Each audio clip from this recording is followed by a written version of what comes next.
Hello, welcome back to another week of Riled Up. I'm Dan. I'm Andrew, a player. I'm a collector. And this is a Sunday. We normally don't do Sundays, but I'm No, hopeful. And but uh, there was a pre-release yesterday that I got to do, so it was kind of good that we're gonna postpone a little bit because then we can, talk a lot about an actual pre-release. I went and played a game and actually lived up to being a player of this game, since that's the moniker I say at the beginning. nice. So I mean, how was your? I mean, you had a pretty decent turnout at your event, right? Like, Yeah, including myself, we had 10 people, and if one more would have showed up, the owner would have played two, and we would have had 12, but he doesn't come in whenever it's odd. mhm. So, uh, it was really good, which it's sort of one of those things where it's like, I really wish that they would start doing every Sunday, but I'm not entirely sure if everyone who came yesterday would come every time, even though I've seen them all before. There were, like, aside from the new person that I brought myself and one new person who was brought by a regular, like, they were all people that I would probably see, on a Sunday armory, even though they only do it every other week. But I don't know. Here's hoping they'll be every week eventually. We are trying to get those numbers up. Yeah, no, I mean that's great. I mean, a lot of things now are pretty dependent on how many people show up to your events, so it's really good to get Oh everything yeah. going. Yeah. Which makes me feel bad whenever it's like, oh, I had car problems, so I can't come to the like I if I miss both armories in a month. If Liv would have been off that day, that's two people that didn't show up to an armory who otherwise would have. But yeah, that's the downside of closest place being 45 minutes away. Sometimes you can't make it. Yeah, it's a little rough. I mean, mine's twice as far away. There's just no chance, no chance of it. I mean, I kind of wanted to go out one of these like weekends just to kind of see how the events run. Maybe grab some cards while I'm out there, but it's just such a hike, man. It's not a rural friendly game a No. lot of the time.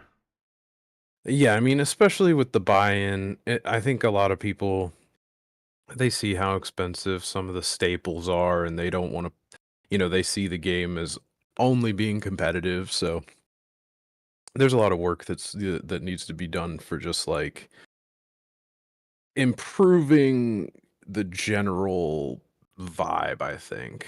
Cuz sometimes people just think like, "Oh, I have to have all these expensive cards and I have to play competitively." And so far at my local store, there are some, really good players there, but I mean, we've done a pretty good job at like keeping it casual and making sure everybody feels welcome. And I think I think we could all go a little like further to try and make sure that that happens, especially now with gem packs. There's no real reason to not try something fun instead of, one of the top three decks in the format or something. Like, if you're showing up to a Zen, showing up to an armory with like fully loaded Zen, like, I mean, I guess it's fine if everybody else is literally doing it, but sometimes there's other people that would like to play something that's just like not that. It's the Yeah, best way I can put it. yeah, and honestly, I kind of think some of it comes into like when you hear a lot of these complaints about like the meta decks and all this. I think back to like time on the help desk where sometimes what the person is complaining about isn't what they're complaining about, right? So like a lot of the time, I think we talked about this before, where people are like, "Oh, I played my first armory, I did 0-3. This isn't the game for me." Or then they're like, "Man, if I would have had like $600 in staples, I this wouldn't be a problem." And it's like, bro, like your first armory, if you didn't get 0-3, I would be shocked. but also all the money in the world wasn't going to help you win that one. Like at the root of it, on I mean, on an even playing field, it's always going to be about decision making. Allowing the Well, I lines to mean, play with the counter, like even that commercial that LSS came out with, that they showed the new player experience, and he just sits down across from pro player after pro player and loses game after game, and then like, so I mean, their own advertisement is like, come on, get your ass kicked. It'll be fun eventually. yeah, yeah, and that's really I think just the mindset you have to go into like It's a bit of a most fight games, club. right? Yeah, but I don't know. I don't know any other game where people go into it and be like, I'm just gonna win this right now, like the first day, like just not how Well, it and that happens. It's not realistic. I think that that's just the inherent variance that is in so many card games, right? Like people come into Flesh and Blood and don't expect it to be as like, oh, well, what? I just didn't block with one card that one time, and that is what cost me the game? Yeah, pretty Yeah, much. yeah. Well, and that's kind of where Moist Critical, Charlie, he and another streamer, but he talks about why he doesn't play chess anymore.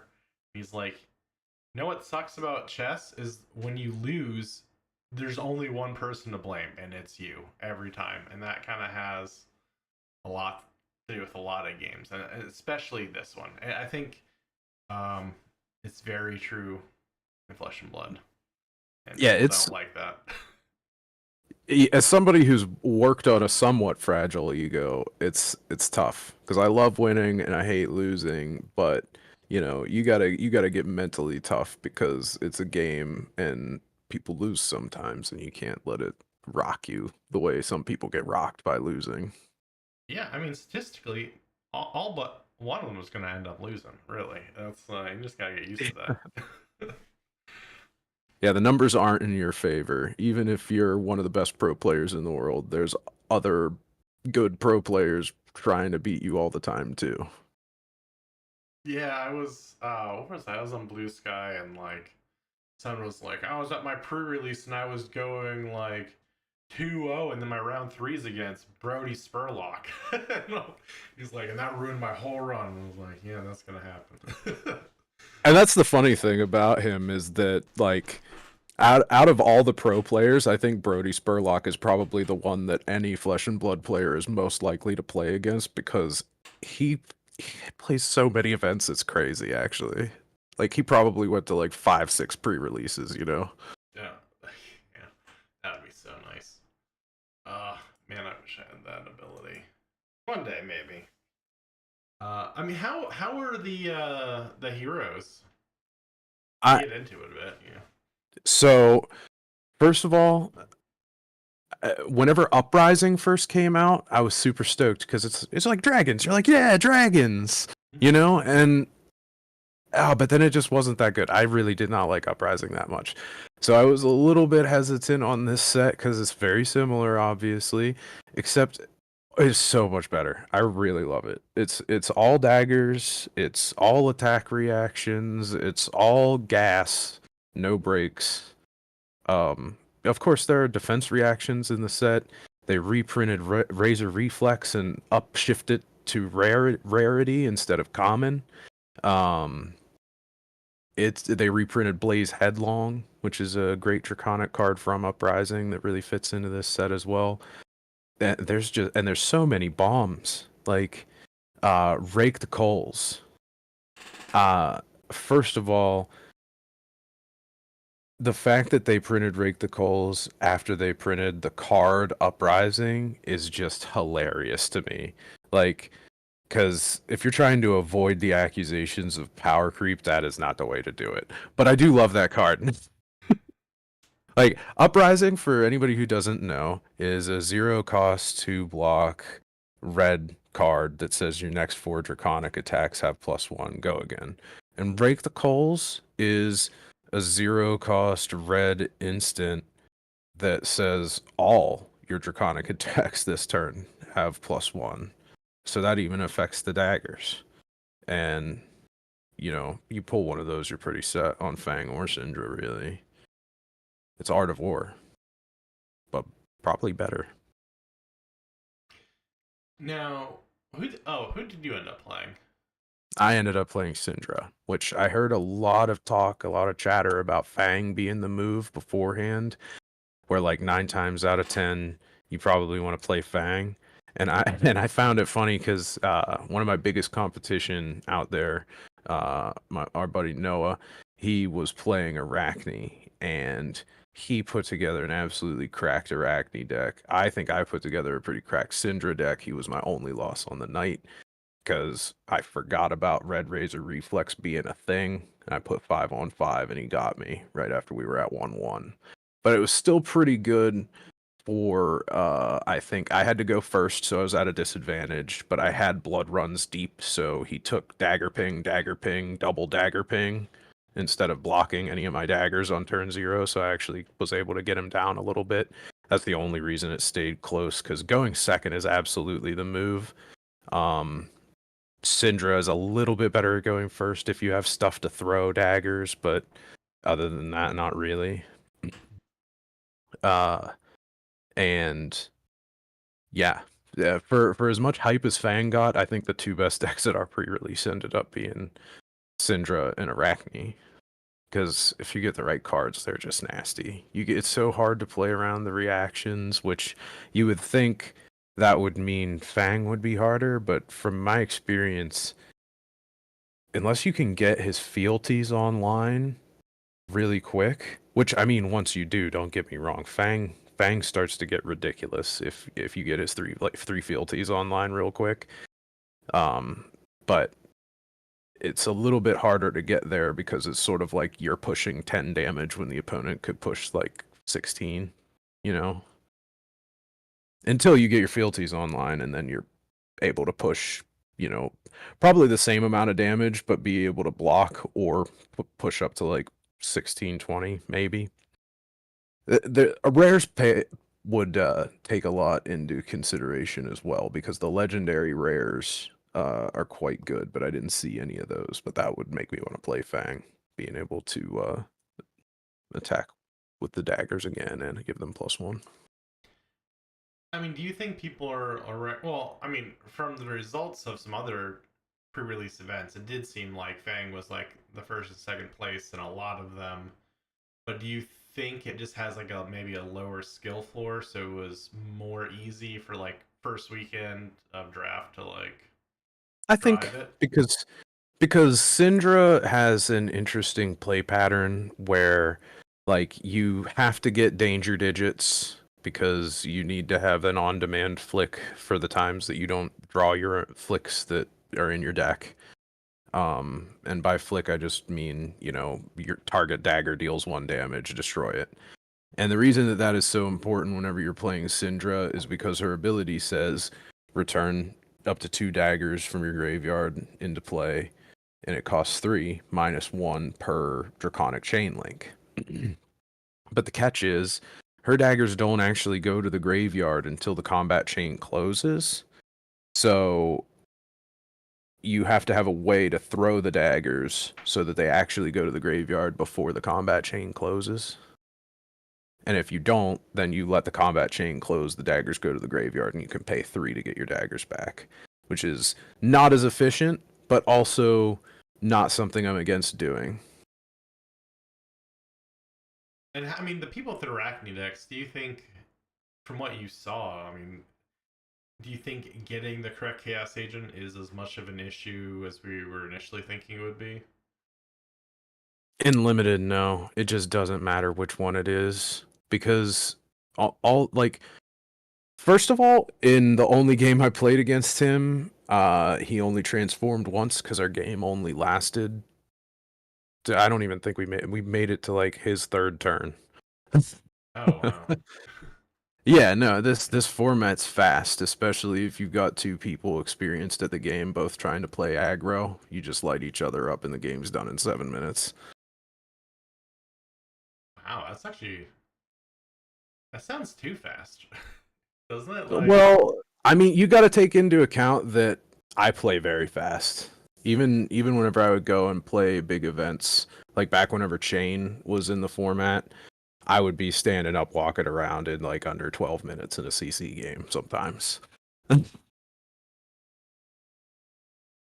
Yeah, I was But just kind of curious because thinking back to like some of the old dev talks and stuff, one of their big concerns is they don't want these super fast matches. So I wasn't sure if that. I mean, if that's just your play versus, I think what would be the normal. But I don't really know. I play pretty like I usually make a decision and then stick with the decision. I feel like a lot of people hem and haw about blocks, and I'll I'll say no block like it's nothing. one thing I was curious about was how. All right, so bright lights was obviously I think initially thought of at least on the LSS side that like, oh, this will be a great one to draft. We'll have so many cards, oh, so many mech cards. You'll have a lot of options, and it didn't necessarily play out like you'd think it would. And now in this one, everyone's got daggers, everyone's got marked, so there's a ton of shared abilities and trick or keywords and stuff like that. Where without the need of like having all the same hero, do you think maybe this is them learning from Bright Lights a bit, or Well, I how think do you heavy feel? was the start of it. I know that you didn't like the flavor of heavy, but maybe if you get a chance to open some boxes of this, you'll see there's heavy DNA throughout this set because of the split classes as well. I mean, Outsiders did the split first, and this is going back to a lot of those same splits, even though we have Warrior in the mix now. Uh Sorry, excuse me. Anyway, I think there was that cycle of rares for Warrior. The power stance, agility stance, and flurry stance is kind of like the red, yellow, and blue. Uh, like the way that they did the mind, body, and soul. You Mm-hmm. know, and I do think that they're getting a little bit better at coming up with those naming conventions that don't sound as generic as like, you know, X of strength, X of agility, X of because that was your main Yeah. complaint about heavy, right? Oh yeah, I mean, yeah, heavy felt like a whole lot of lazy copy pasting. Um, But the thing of it is that actually kind of is balanced from like a gameplay standpoint. So I think that as long as they did a good job, like fixing a little bit of the corniness of the names, which I believe they did, because they didn't do, I don't think they did anything that was like that, those cycles of like, you know, fill in the same Mad Lib for a whole set of cards. I mean, they kind of, I think they did it a bit in part of the mist sale, but in a good way. Like, I really like how they did like three different colors. What was it? Soul, body, mind, or Yeah, something. that Yeah, was Mind, Body, Soul. mind, Yeah. body, soul. Yeah, yeah, yeah. Yeah, shit, I love the card art on those too. Like, oh, what other set? I mean, well, I guess Bright Lights started with like the protocols, red, blue, yellow, but I think I liked it more actually in the Outsiders that did like the red fleshing, blue fleshing, yellow fleshing, but then like each of the Fletcher different Blue Tail, traits. Fletcher Red Tail, etc. Yeah, Yeah. yeah. So I thought that that looked good, and and protocol was kind of acceptable just for the simple fact that you're like, oh, it's like a protocol. Like you could see it being like something a government would use, or a hospital or whatever. They have different codes, or yeah. It also reminds me of like the old, like I guess I want to say like '90s games where you're like find the red key to open the red door, and just because that's Oh what the yeah, miniature looks like. It just looks like a little key card. that was Like, oh, Doom, that's wasn't cool. it? I think Doom definitely had. There was, I mean, that was pretty common in Mm. a lot of games. But yeah, man, I went into it thinking that I was really gonna like Fang, but the whole like reloading your daggers aspect that Syndra has is very pleasing. You know, they're always going on about making uh game game functions that feel mechanically satisfying, and that is exactly what Syndra is. She's great.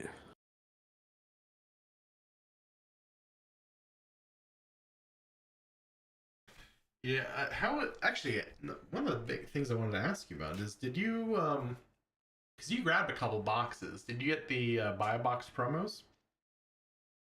No, I only got so Liv and I opened 8 packs for our pre-release, and then we got 8 more packs. So that would be like one total box, and then we bought one extra box, which that's not a whole lot, but it did decent. Didn't get any L's or anything, but pulled a rainbow foil and a non-foil shelter from the storm. So that's pretty decent.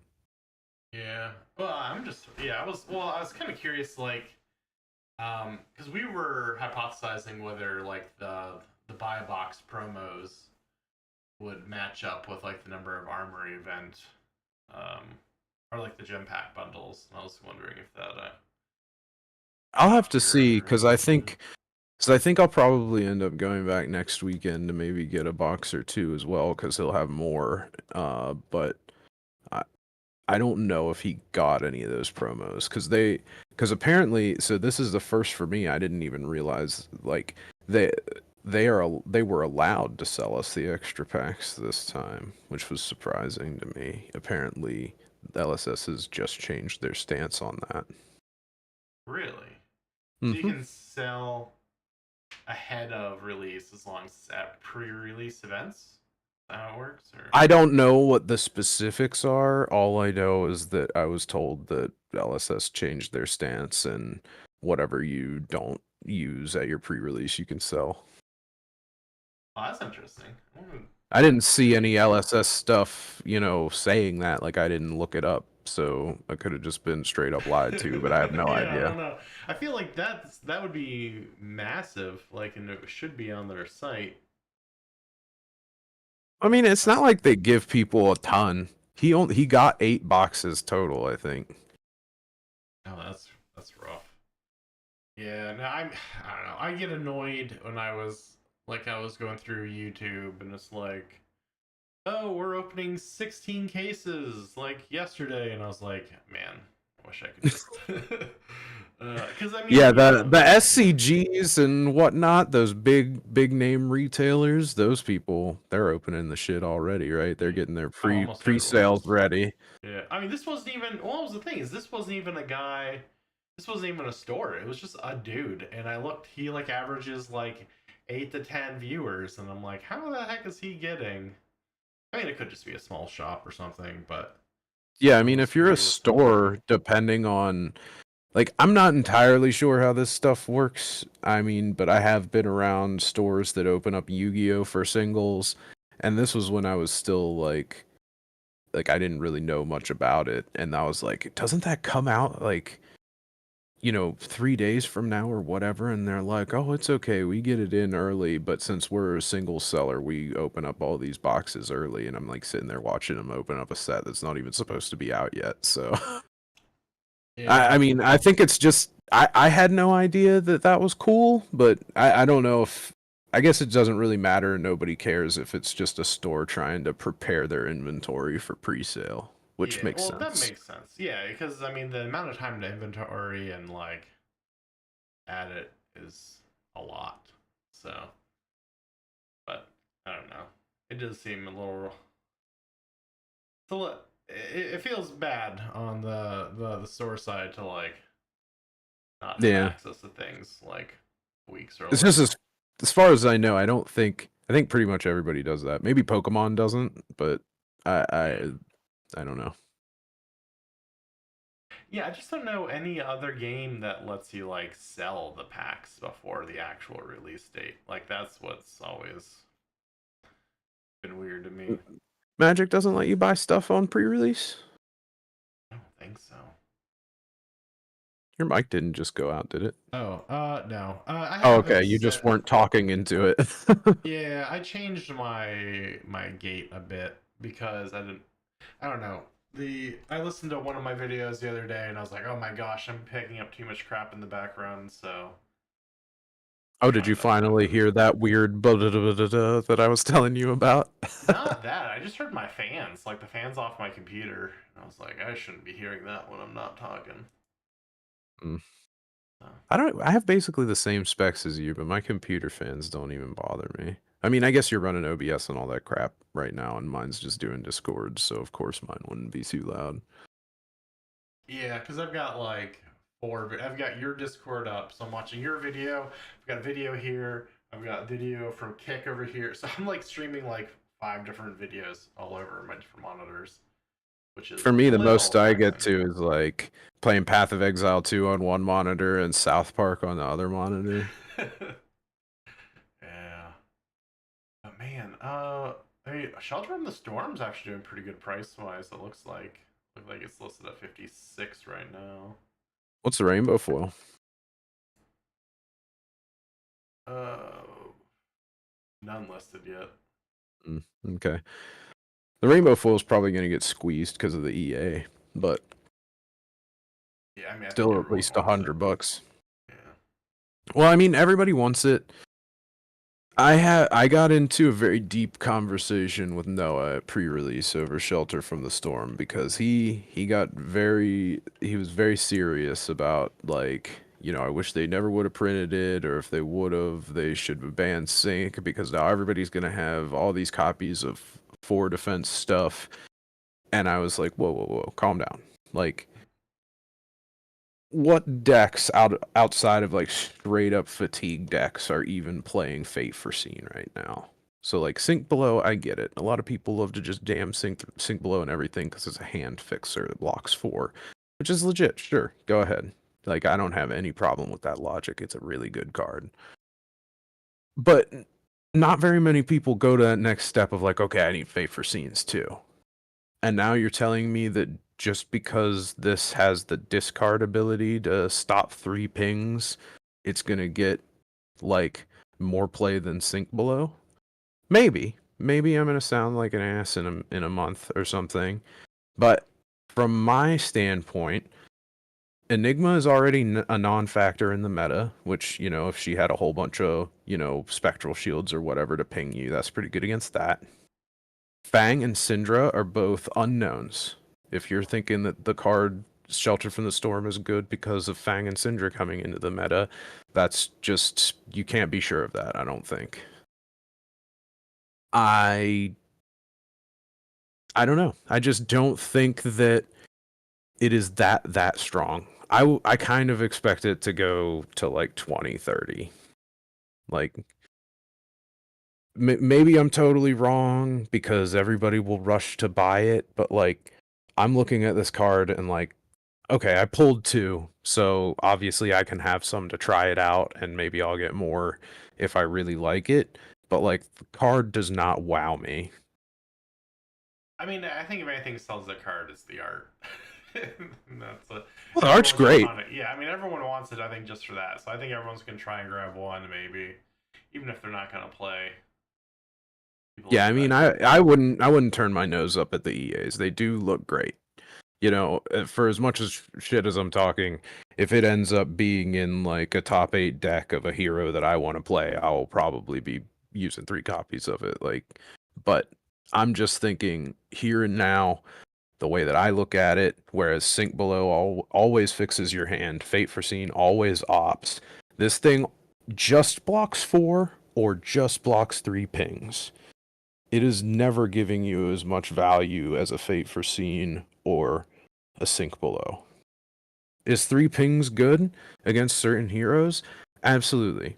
That is stopping 3 different pings from daggers, especially against like a Flick Knives build. That's nice. But are people playing the cards that, stop damage already? No, not normally.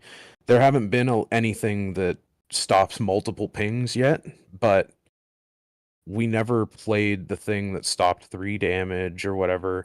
People mostly only played Oasis or anything like that against arcane damage. I just think it's too niche to be like a command and conquer level card. Yeah, I mean that's fair. And I think the the Reddit was kind of arguing over it there for a bit, but I don't know. People are like, "Oh, we're going to get rid of Sync Blue for this," and it's like, well, really? Are you? Are you? Or are you just going to play I, hey, both? hey, I Whatever can the vibe agree is. with that if the meta really does shape up to be like if Syndra is just a straight up menace. Sure, I Yeah. see it. I think the extended art Kiss of Death is maybe one of my favorite extended arts now. I don't know. It It's just makes me sad that I want it so bad because it's non-foil and then the EA cold foil. It does not come in rainbow foil. So it's like you either get the you get the popper version or the Prince version. There is no middle of the road rainbow foil. You're either dealing with the non-foil in your deck or putting down the cash, which I feel like is like some very minor, like, yes, give the money, you make the market better. yeah. I mean, But I'm looking at like TCG, and obviously like singles can't be well. Singles won't ship yet, but you can pay for singles. There's not a whole lot of singles listed. Some of these people are paying astronomical prices for some of these cards, and I other ones, I don't know. I did see one that I was like, if I somebody, I think it was Min Max, was pre-selling cold foil dragon scalers for $100, and I think that would be a buy, not financial advice. Flexors are crazy though. The cold foil I saw for Flexors was pre-selling. I think it was Min Max again. Was like 240, which who knows if that'll be where it actually sticks or not. It could be the crown of providence of this set or not. Yeah, one Flexor sold for 80, The rain. Wow. Okay. I and mean, I would. but I mean, 80 is a good price. That guy got it. I think they got a deal. I think they I got all think right. that seller's gonna cancel the order. Just from my experience, how these things play out, because all the other listings are like over 180. Yeah. I mean, yeah. I was thinking like 100 for the rainbow foil and maybe 150, 180 for the cold foil would be fair. But even 180 is kind of high. So. I don't know. Everybody's acting like everybody is gonna run 3 Shelter from the Storm and Flexors every single deck, and I'm not convinced.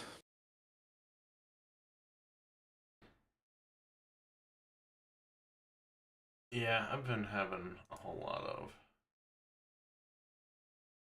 interesting. I've gotten so many refunds from orders I keep trying to place on online. I don't know, man. I'm just very skeptical of everyone now. What is refunding you? What are you buying into? You know how I told you I stopped buying Welcome to Wrath Alpha because I kept getting all the wrong cards? Yeah, I mean, I watched the one mail call where it was just like 30 unlimited cards that I assume that you paid a few dollars for each.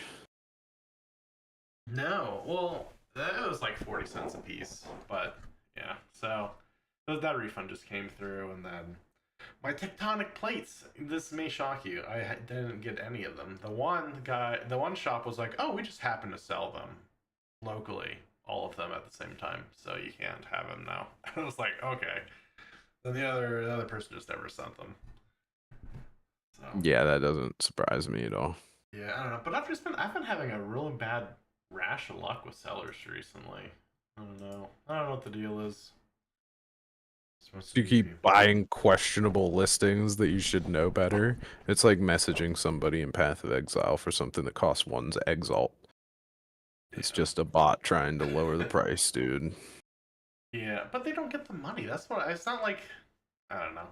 Maybe they're just trying to take advantage of people who don't know better. But I mean, at the point where you're refunding before you even ship it, like, what was even the point?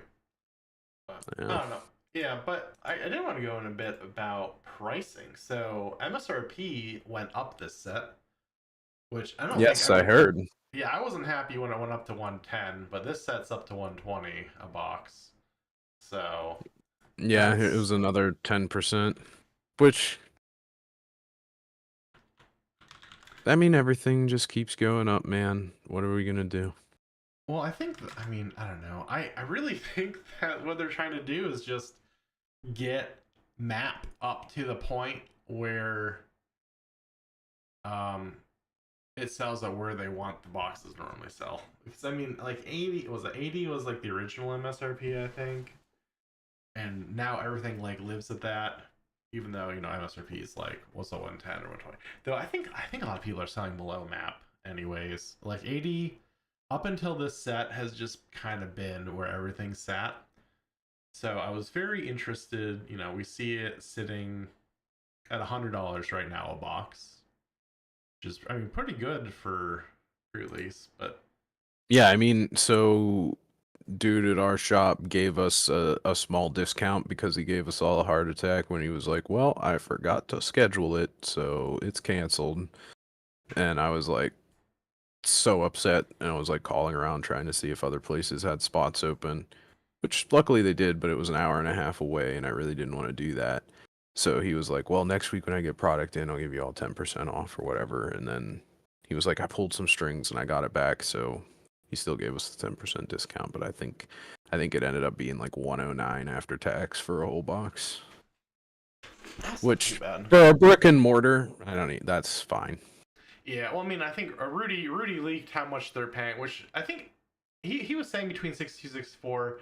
I think that probably he was trying to factor in some tax too. So, I mean, they do okay on boxes, but not as much as they could. I don't know, but I don't know. I don't know. I was still pretty skeeved because well, I was worried I feel like because almost doubling your money is pretty good. oh yeah, yeah. But I mean, I was more worried because I got I was getting emails from like MinMax like, oh, demand is so high, so we're revoking all of our deals that we had for it, and now we're no. I think they're selling their cases for 440 right now, and then I saw a couple other stores selling like closer to 450. I was like, oh no. I mean, it's I don't it's not artificially created demand. There is just a shortage. Did we talk about the shortage last week, or did we not know about it at that point? I don't know if we knew about it or not, but Yeah. Okay. I don't Well. I don't I don't remember it, so sure. Oh, okay. Yeah.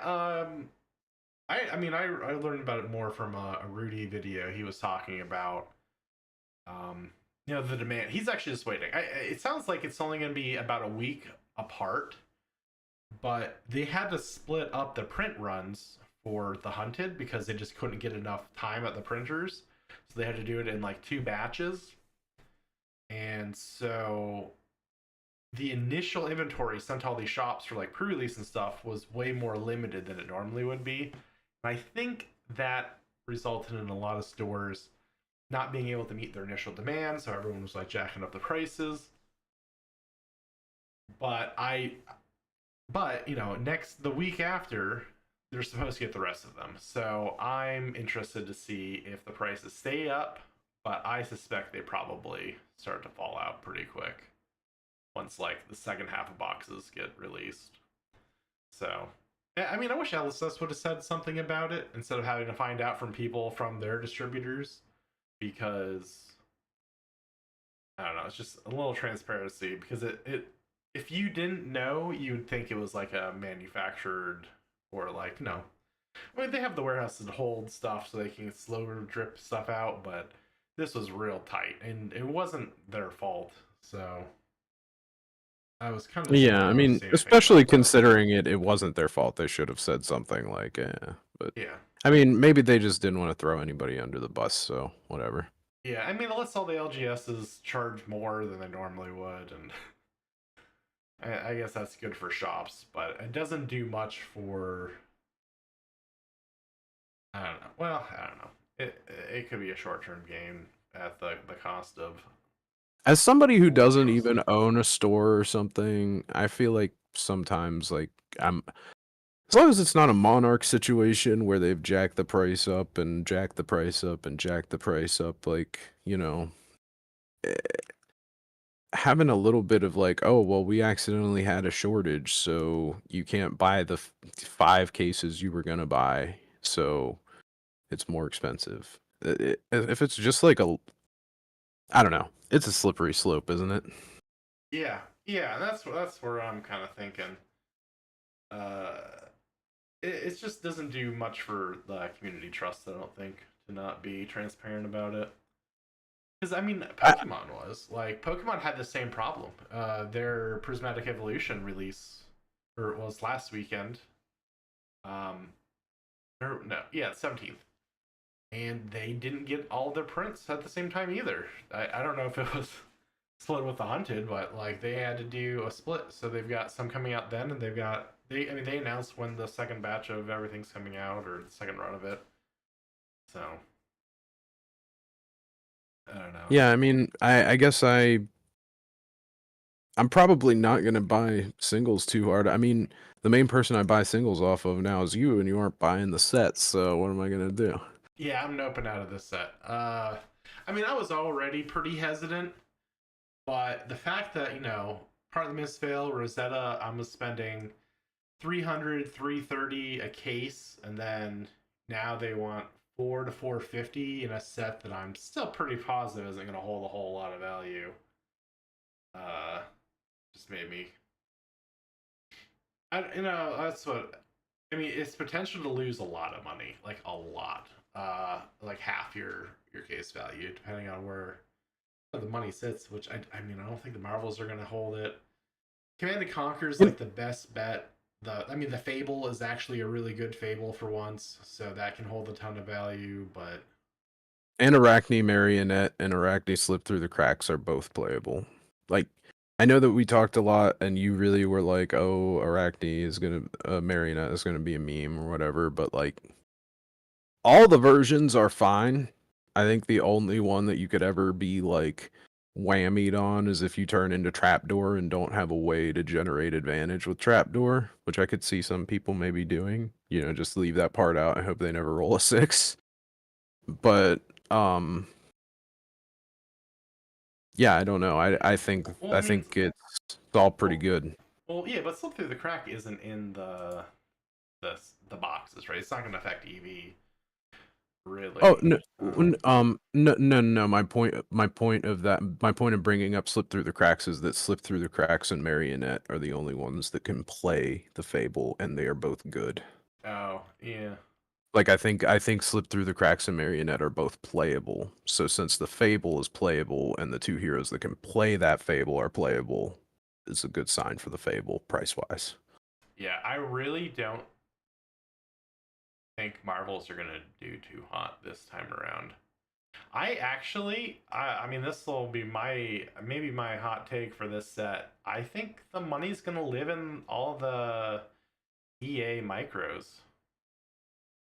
I mean, should be pretty good. What are the EA micros aside from the Command and Conquer and the Shelter from the Storm? And Kiss of Death.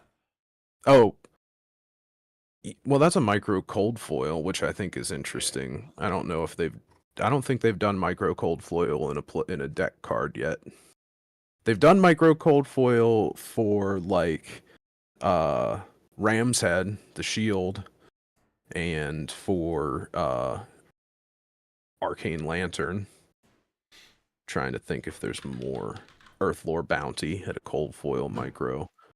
Oh, I mean, a lot of those all the old shields did right, like Yeah, no, the I'm trying to think. Bastion, because those are Yeah, I technically do, the micros.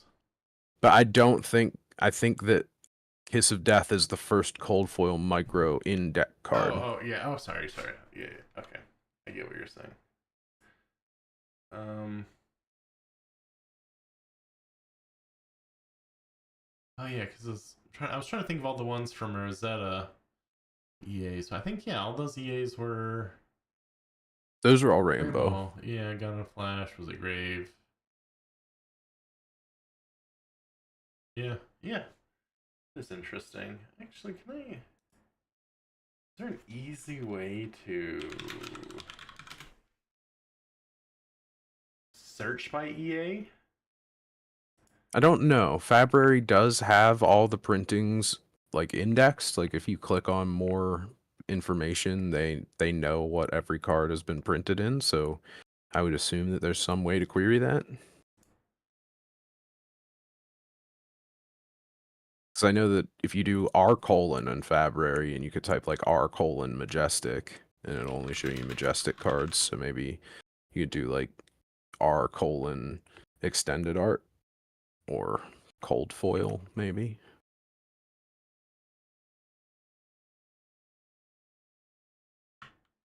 Hmm.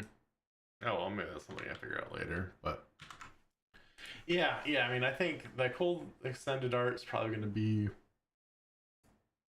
a lot of the set value. I really don't know how I feel with the Command and Conquer. Like I still think it's awful. Well, I don't want to say it's awful art. I just think it's boring. Like it's just not appealing to me at It's not all. my cup of tea either, but my cup of tea is the fabled Command and Conquer. Yeah, but even like even the OG Command and Conquer I like a lot. I don't know. I do. The OG Command and Conquer, I like it so much because it's very red. It's a very red themed card. It's a very like I don't know. It feels like it has like I'm gonna win the game energy. You know, red's a very aggressive color. That's like I don't know. The new Command and Conquer doesn't have like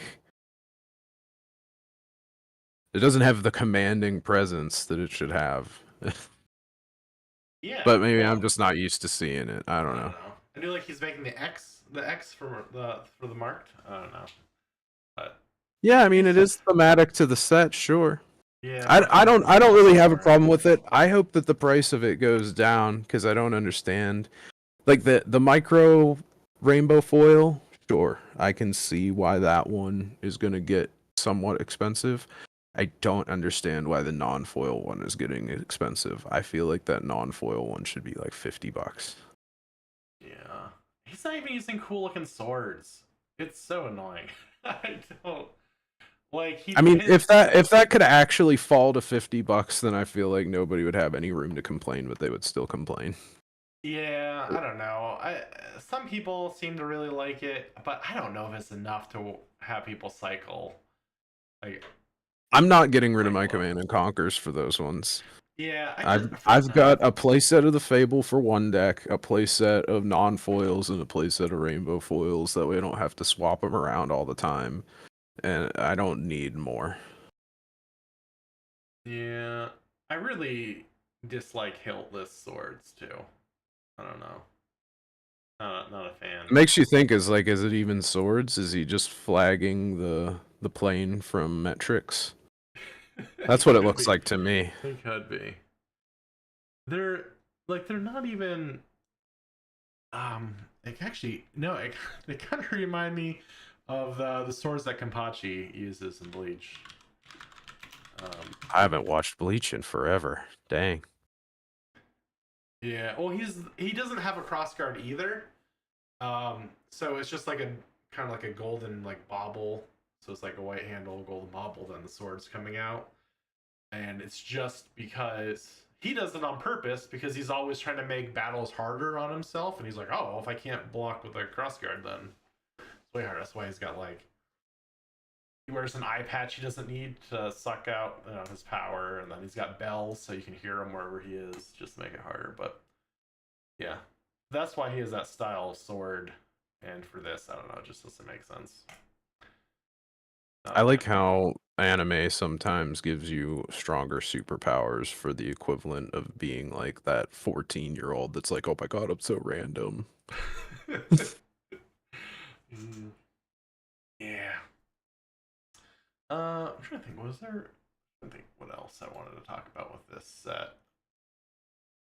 Um, I do have to say I really like the set. Maybe it's because there haven't been like a lot of attack reactions going on lately, but I like the feeling of this combat. But I do really like breakneck aggro mirrors that don't feel like they're just totally decided by the coin flip.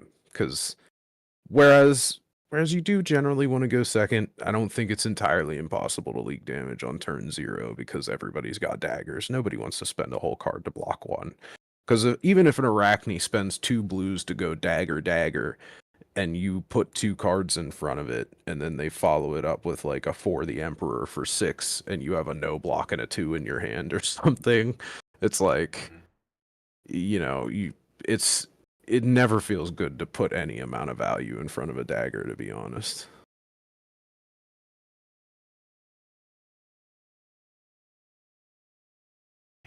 Yeah. I'm I taking mean, a I'm look at these prog deck lists, yeah. and s- man, well, this was draft, right? Yeah. Bunker Beard, all this stuff. Yeah. Obviously, first place definitely had all their equipment. I think everybody probably would have drafted. Okay, no. Good. I guess I'm not the only psychotic one. I looked at the third place Syndra deck and they only had 2 equipment. I've definitely been that person at a draft table before. That's a real Chad Syndra too. I can't believe they went Syndra and did not have danger digits. The deck does look strong though. There's quite a few of the good ninja cards that got passed along because of how many people were playing Fang. That's crazy. There was actually 3 Syndras with that deck list. That must have been a heck of a opening, to be honest with you. Yeah, if you look through the deck lists of what actually got put together on these Syndras, like the fact that there were 3 Syndras in that was pretty crazy, and their decks don't look bad at all. And that would have been all in one draft pod.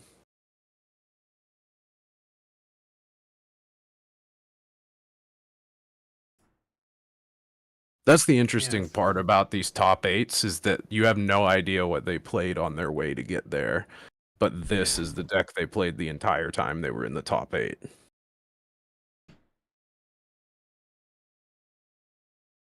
I really can't believe Simon Nielsen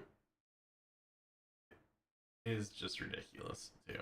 Uh, I was trying to find his list of Fab wins this week because I mean he's, I mean, a very famous Magic player.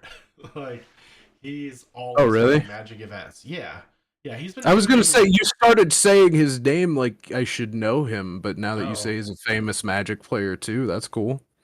yeah, like he's got a very long list of wins, competitive wins, and I find it very interesting that he does Getting both first games. place, well, I mean, getting first place at an event like Calling Prague is no slouch either, because I mean, you see there's Brody in that top 8 as well.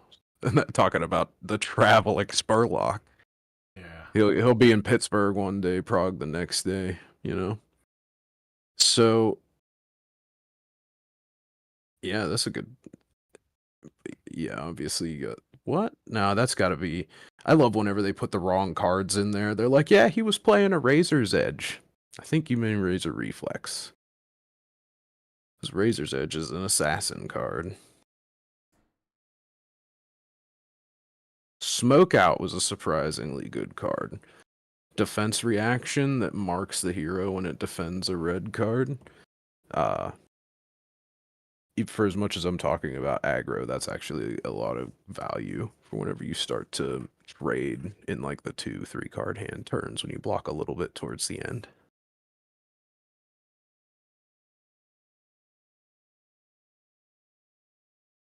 I mean, while we are talking deck lists, I was actually kind of surprised. Well, we'll segue into the Zephyr Needle ban. The the fact that they are looking at early tier lists and they're looking at what decks are being uploaded online to determine like, oh, did we put something too broken in this?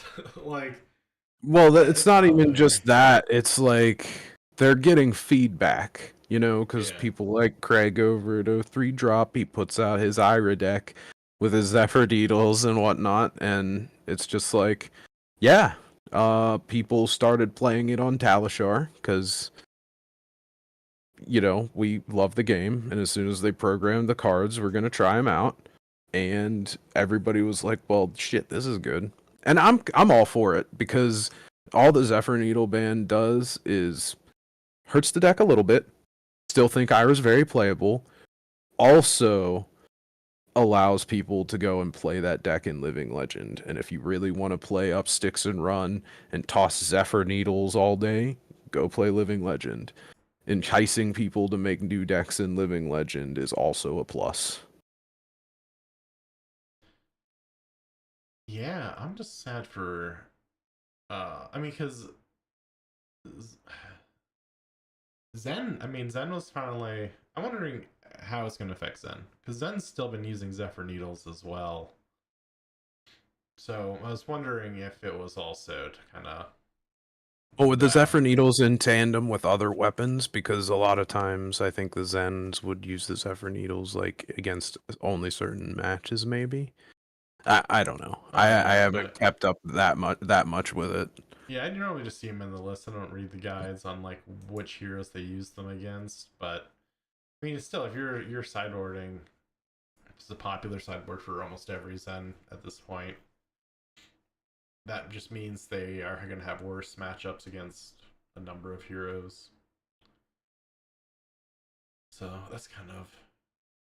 I mean, they straight up said that they believe daggers should be one power, and they become more than it looks like warrior daggers are allowed to become more than one power from their own effects, but Mhm. in general, they want daggers to be like one power on like printed at one power.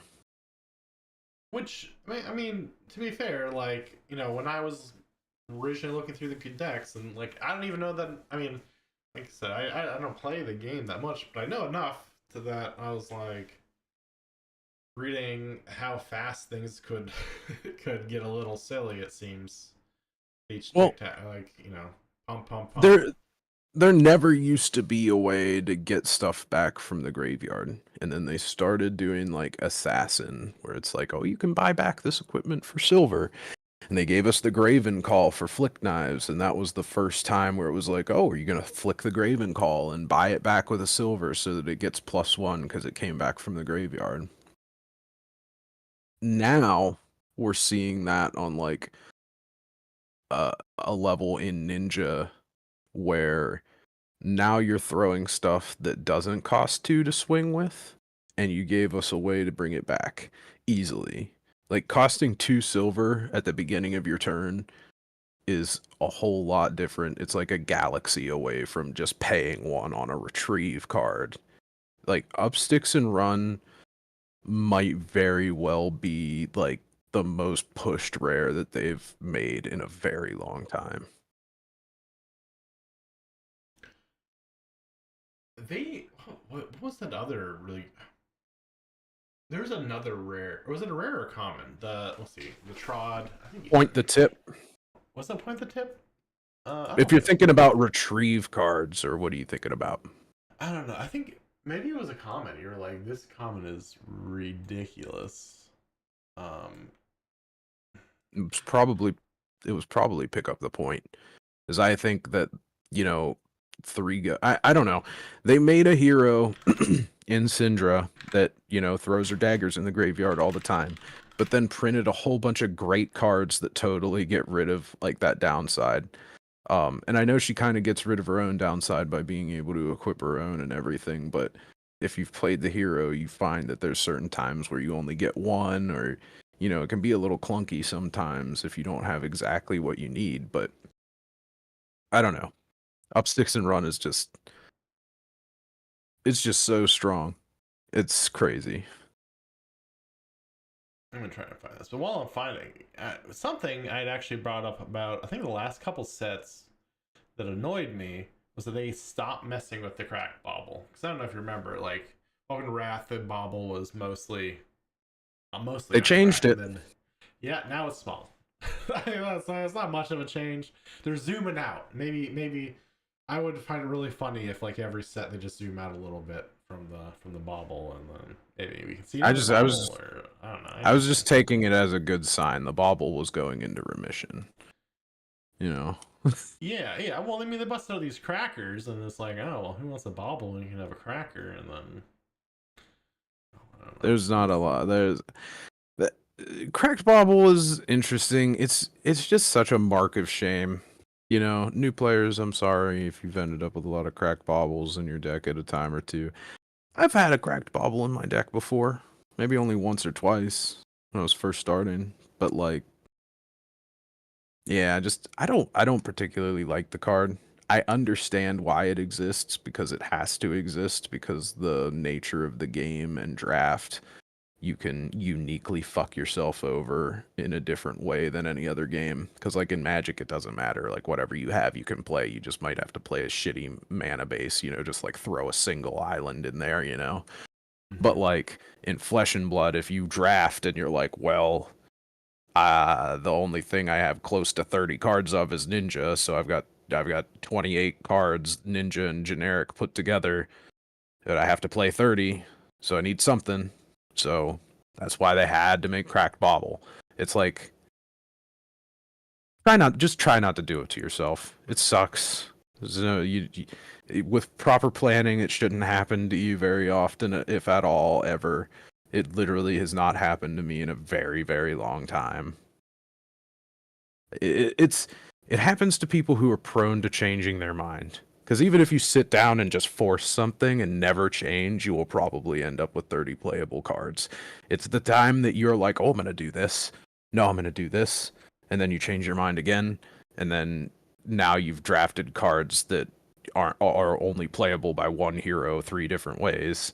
And it's avoidable. And I hate Cracked Bobble. Sorry. I I have a whole collection of the cold foils that I have just as a meme because I kind of dislike it.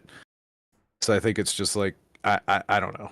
I have a weird relationship with it. I think it's a stupid card. I think it's even stupider that there's a cold foil of it. That's kind of why I have the collection. It's just pointlessly stupid, but Yeah. somehow still shiny. Oh, actually, I think it was Trot Along, but more importantly, with Trot Along is this is our third, I think third, viewing of our little dwarf friend. Minnowism and Belittle being the first two. Well, do you count the unmovable promo? Did you see the alt art unmovable promo? It's a micro text box unmovable. And it might not be the same dwarf, but that's another new dwarf card. Let me see if I can find the promo of it. Oh. Oh, yeah. I don't think it's the same one. But I am very interested to see where dwarves are going to be playing into things. Because, I mean, Yeah, because they like haven't we've even really seen. been mentioned. You just see Right. them. Yeah, no, I don't think there's been anything in the lore or I don't even know what city they would be in. I mean, well, to be fair, I think a lot of the ones we see kind of line up with like the Solana side of life. Maybe But we'll get a dwarf guardian in the Guardian Master Pack. You know, they just made that majestic that shows like the mountain getting torn asunder. You know, maybe Mount Eisen gets cracked open and then they find out there was like a dwarf fortress in there. yeah, or I don't know. I really wouldn't mind a branch instead of just having like. Well, that's the thing. Is like I'd love to see a paladin, but it's just always going to be a light warrior. I think Could is be a light guardian. or light guardian. Yeah, I guess. Because I mean, well, I mean, the light warrior they already did give warrior a pretty good shield. The one-handed shield. So nobody plays it, which I guess makes sense because it's not like we've got a lot of shit going on for like playing a one-handed sword is just kind of like hamstringing yourself. But there is that shield from what is it? Dust Till Dawn. It's got the micro. It's the extended art cold foil shield, the warrior shield. But it doesn't have battle worn. It just blocks for one. But then it blocks for an extra one if it blocks with another card from your hand. So it's like you can put down a block 3 and block 5 total with that and a shield. So it's like there's definitely the little seeds there of a light warrior that could be coming. That'd be cool. I mean, and maybe because I mean, I get a Monarch Part 3 is coming out this year, right? So, man, You know what the would be dwarf would be fun what? and why a light warrior would be so good? Because it still could be kind of like that in between aggro deck, but maybe give it a little bit of life gain and just put the only ability on its hero card is that maybe something to put in the soul. I don't know. Maybe you'll just use charge cards or more. Maybe there'll be something that you can put cards in your soul in the hero ability. But the main ability would be like remove 5 cards from your soul. uh like the next time you would be reduced to less than 1 life, you go to 1 life and you cannot lose life for the rest of this turn or something like that. Like just make a paladin and give him the once per game bubble, and I Divine think that would Bubble, be, yeah. yeah, I think that would be really fun. I want, Yeah. like, if you're gonna make a paladin, please give him a bubble somehow work in a bubble, because that is just, it's just funny to me. That would actually be pretty funny. I would like that a lot. And that I mean, a dwarf. I don't know, man. A dwarf pally is just iconic. I really want to see it. Yeah, I mean, I would like to see it too. Because the dwarf alt unmovable looks pretty metal.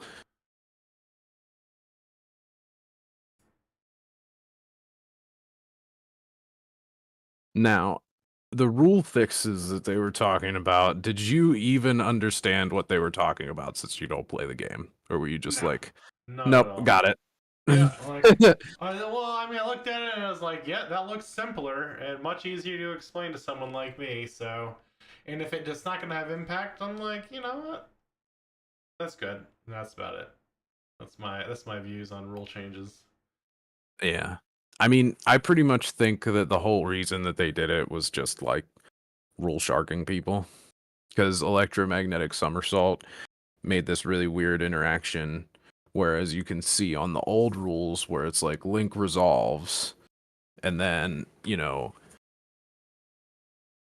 the go again happens after the link resolves, and the damage happens, and then the link resolves, and then the go again happens. So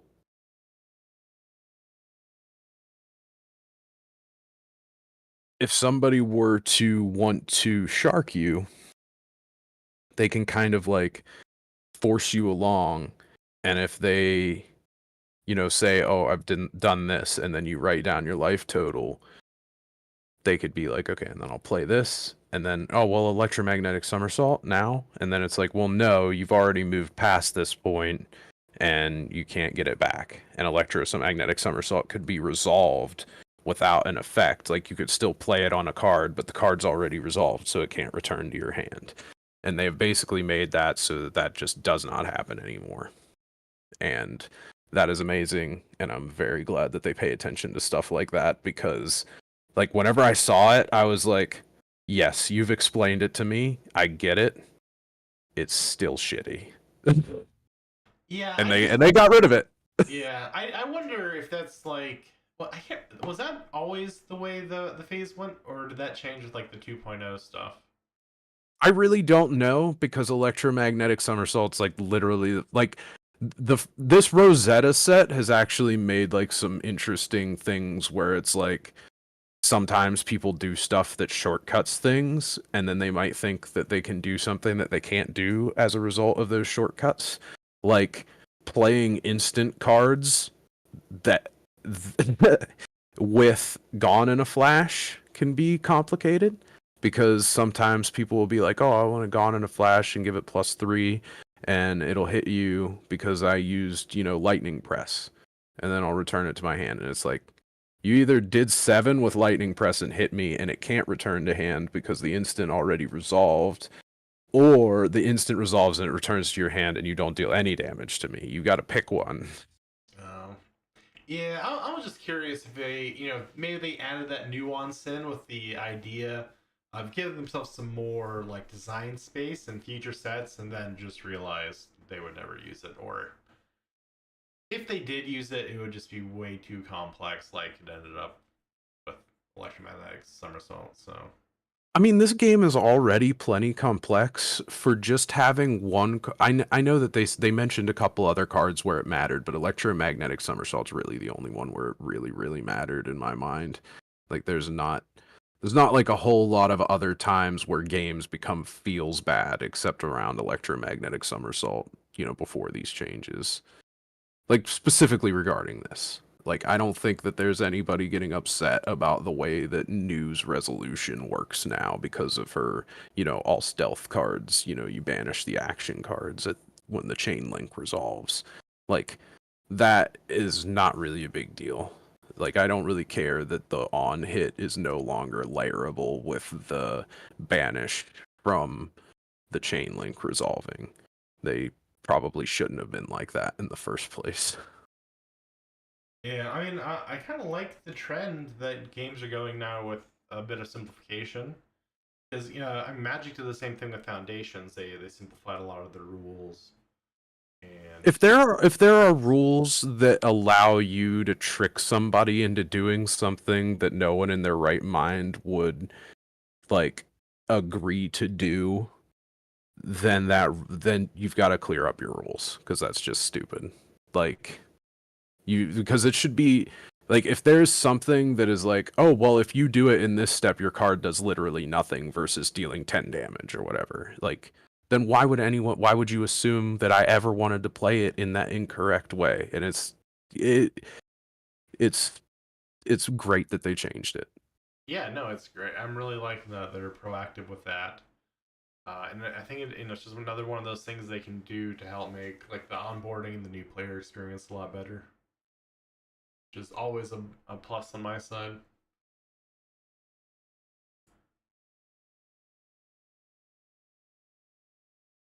The only other thing that they mention here is tiebreakers and naming cards, which naming cards didn't really matter a whole lot before. Like, it sort of mattered because they banned Bonds of Ancestry, and that meant that even with a naming card thing, you couldn't name Bonds of Ancestry because it was a banned card. And technically, when you name cards, the old rules said you had to name a legal to play card. Now you can just name any card. Nobody cares. Name Go Bananas. Literally Go Bananas. But Yeah, I mean, well, that mostly helps Katsu, right? Like the gust yes, wave and yeah. because of Retrace the Past, they specifically wanted a way to be like, hey, this is going to be good for the old combo. If you want to dishonor somebody, this is how you do it now. Which is awesome because it also opened up combo lines like Breaktide. Because Breaktide, if you ever read that card, Ninja Enjoyers, Breaktide's an awesome card. The only problem is that like the first two cards in the combo chain that you would have to play to actually use Breaktide suck so bad. But now you can Yeah, just use Breaktide if you want.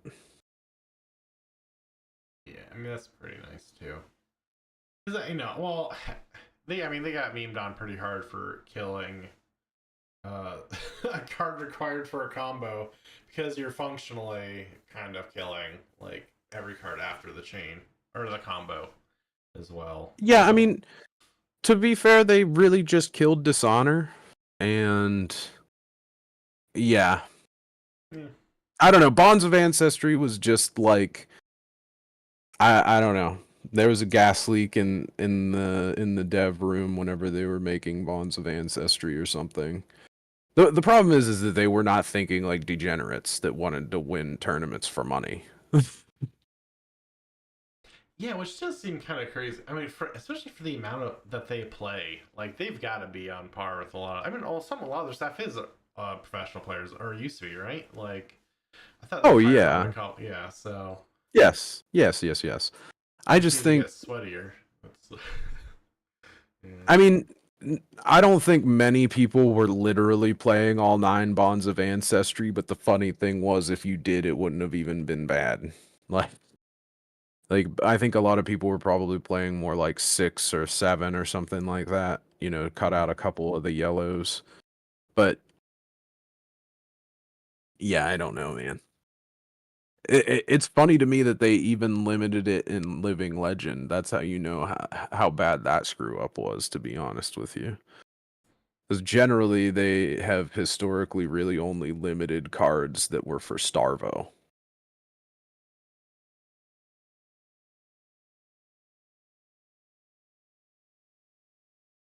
Well, I guess they just did with Open the Floodgates as well. But that, I mean, they've been really trying to push the limits of card design, so you'll have that, I guess. Yeah, I mean, honestly, the fact that more completely broken things haven't accidentally slipped through with all this new experimental playing, and I mean, they do talk about they've got some like computer testing stuff that is maybe helping rein it in a little bit, but I mean, I I love can see Flesh it. and Blood, so I'm very, very biased. But like for for as much fun as I have playing so many different decks and like just the general flow of the game going back and forth and like yes, it's my turn, but you have to block what I'm doing and then it goes to your turn and it's sort of like it, it really is like a dance back and forth or a fighting game, a lot of people like to call it. And I I feel like they've had okay, they've had to have a few bans that I think are more just because like the game has to evolve. A Zephyr Needle that did two but broke itself was interesting game design before because you had to weigh like, okay, this is a really fair game. Somebody could have Sink Below and they'll just break it and then I won't have a weapon for the rest of the game. Zephyr Needle wasn't broken until they tried to make new ground with Retrieve. And so that's just a healthy ban in my mind. That's not even anything anybody should really talk about as like, oh, they banned it and that's one more strike for LSS. No, no, no, no, no. That was pruning.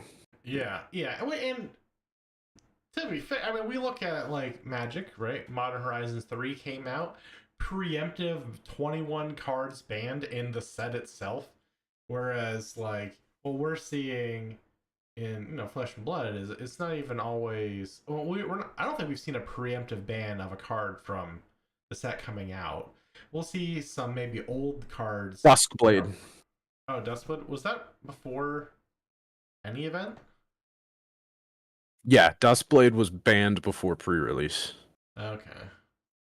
I mean, one in 5 years I is know because I usually, was yeah. testing it on Talishar and thought I had a gigantic brain because of how good it was playing, and then I was like, oh no, this card is just broken. Yeah. Yeah. Yeah, So no, I don't know. Duskblade's very good. Yeah. I mean, I would just say take a look at where other games are in the same space, and I think like Fab, as far as this is concerned, is like so much farther ahead than other games. If you Like, take into account like the amount of moving parts in this game and the number of cards that they have banned, like our ban list could very easily look like Yu-Gi-Oh's ban list because there's a similar level of complexity there where they just keep printing new cards that can reference old cards, and maybe one day our ban list will look like Yu-Gi-Oh's ban list, and that's okay because Yu-Gi-Oh's been around for freaking 25 years too, right? Uh, but they could be doing so much worse. It's not like I feel like they almost don't get the credit that they deserve. Like I know they've won awards for business and stuff like that, but the amount that people still look at me like I've got two heads when I talk about Flesh and Blood TCG and something that isn't Magic and Pokemon is crazy. Like there should be a little bit more respect on their names, to be honest, because this game is wildly complicated. And aside from a handful of mistakes, which is just like who doesn't make mistakes, they're so good at making new sets. yeah, yeah, they really are. And just Reddit listening, and that's why I was pretty excited that I think one of the things that a lot of people kind of bitch and moan about with some of these pre-constructed decks is like, oh, it's not like a meta deck. Like, how do I convert this into a meta? You know, because you just kind of like Azalea Armory deck was cool, but like Azalea wasn't seeing as much play as a lot of other ones. So I think it was really cool to see, you know, the next Armory deck coming from Aurora, because Aurora has definitely been doing pretty good. And so I think it's really cool that they actually made it a meta deck. And then this may surprise you, but a lot of people online aren't happy that it's a meta deck for some reason. I don't. I've been getting in internet fights. Too many internet fights this week, but one of them was definitely about Armory Deck Aurora, and I was like, it's what people wanted. People have been complaining about not getting meta decks for so long, and now Well, I was see, just there like, were a handful of people that were like, "Oh, give us a," they did KO, and it's like, I love Brute. I like playing Brute, but it's really not the most popular class, and that was the first Armory deck they put out. And then they did Bolton, not even close to the most popular deck. Then they did Azalea, which was probably the closest thing to a tier 1 deck they had done, because I mean obviously Azalea could win some tournaments. Probably still can in under the right circumstances, but she really doesn't have the same punch in this meta that she used to have. Um and then they did Jarl, right? And that's yeah. cool because they're sort of bringing back old him. He's still He's playable. He'll be even more playable if Syndra and Fang are running around a ton. But I wouldn't consider him a tier 1 deck at all. Aurora, a lot of people probably don't even consider a tier 1 deck now. Did she get a whole bunch of Living Legend points? Absolutely. But, like, I mean, I think she still got the top for the season. did she? Because I felt like towards the end of the season, it was all Viserai and Zen. It's the Viserai Yeah, and Zen show. it died off, but I think she had like 600 points. It was an obscene number of points for the season, and then it did kind of putter off, but I think once Viserai's gone, she'll be the definite default next. I think the problem is that Viserai is just too good with this new critical mass of auras that he can spam. Like those rune chant generating auras, the ones I forget what it's called, but it's the ones like whenever you attack, you make a rune chant, and then his own rune chant creating ability. Like the amount of rune chants that he creates over the course of a game probably outweighs the amount of arcane damage that an Aurora would toss on a combo turn, and probably more than a Florian would generally get off whenever they do their double rune chant thing after they finally get turned on. So like, because Viserai is just this hero with like impossible to calculate value because you just play cards and he makes rune chants, and then you play Mordred Tide and he makes more than one rune chant at a time. So he's just got a ton of value for how many good Rune Blade cards there are. Now, once he's gone, we'll probably see more Auroras. And we'll probably, I don't know, maybe see more Enigma, but who knows? yeah, no, yeah, Aurora was actually second at 370 for the season, and then Enigma had 600. I think I got those numbers mixed up Mm. in my head, but I mean, 370 is still pretty good, and that puts her solidly at 17th on the board. And while we're talking about decks, I do really want to bring up, like, I never really agreed with the CYB Blue ban.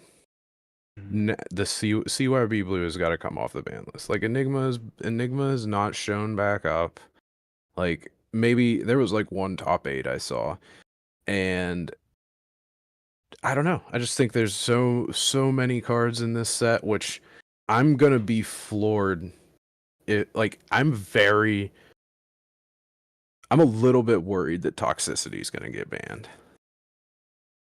Which I don't know if I've even talked about that to anybody really.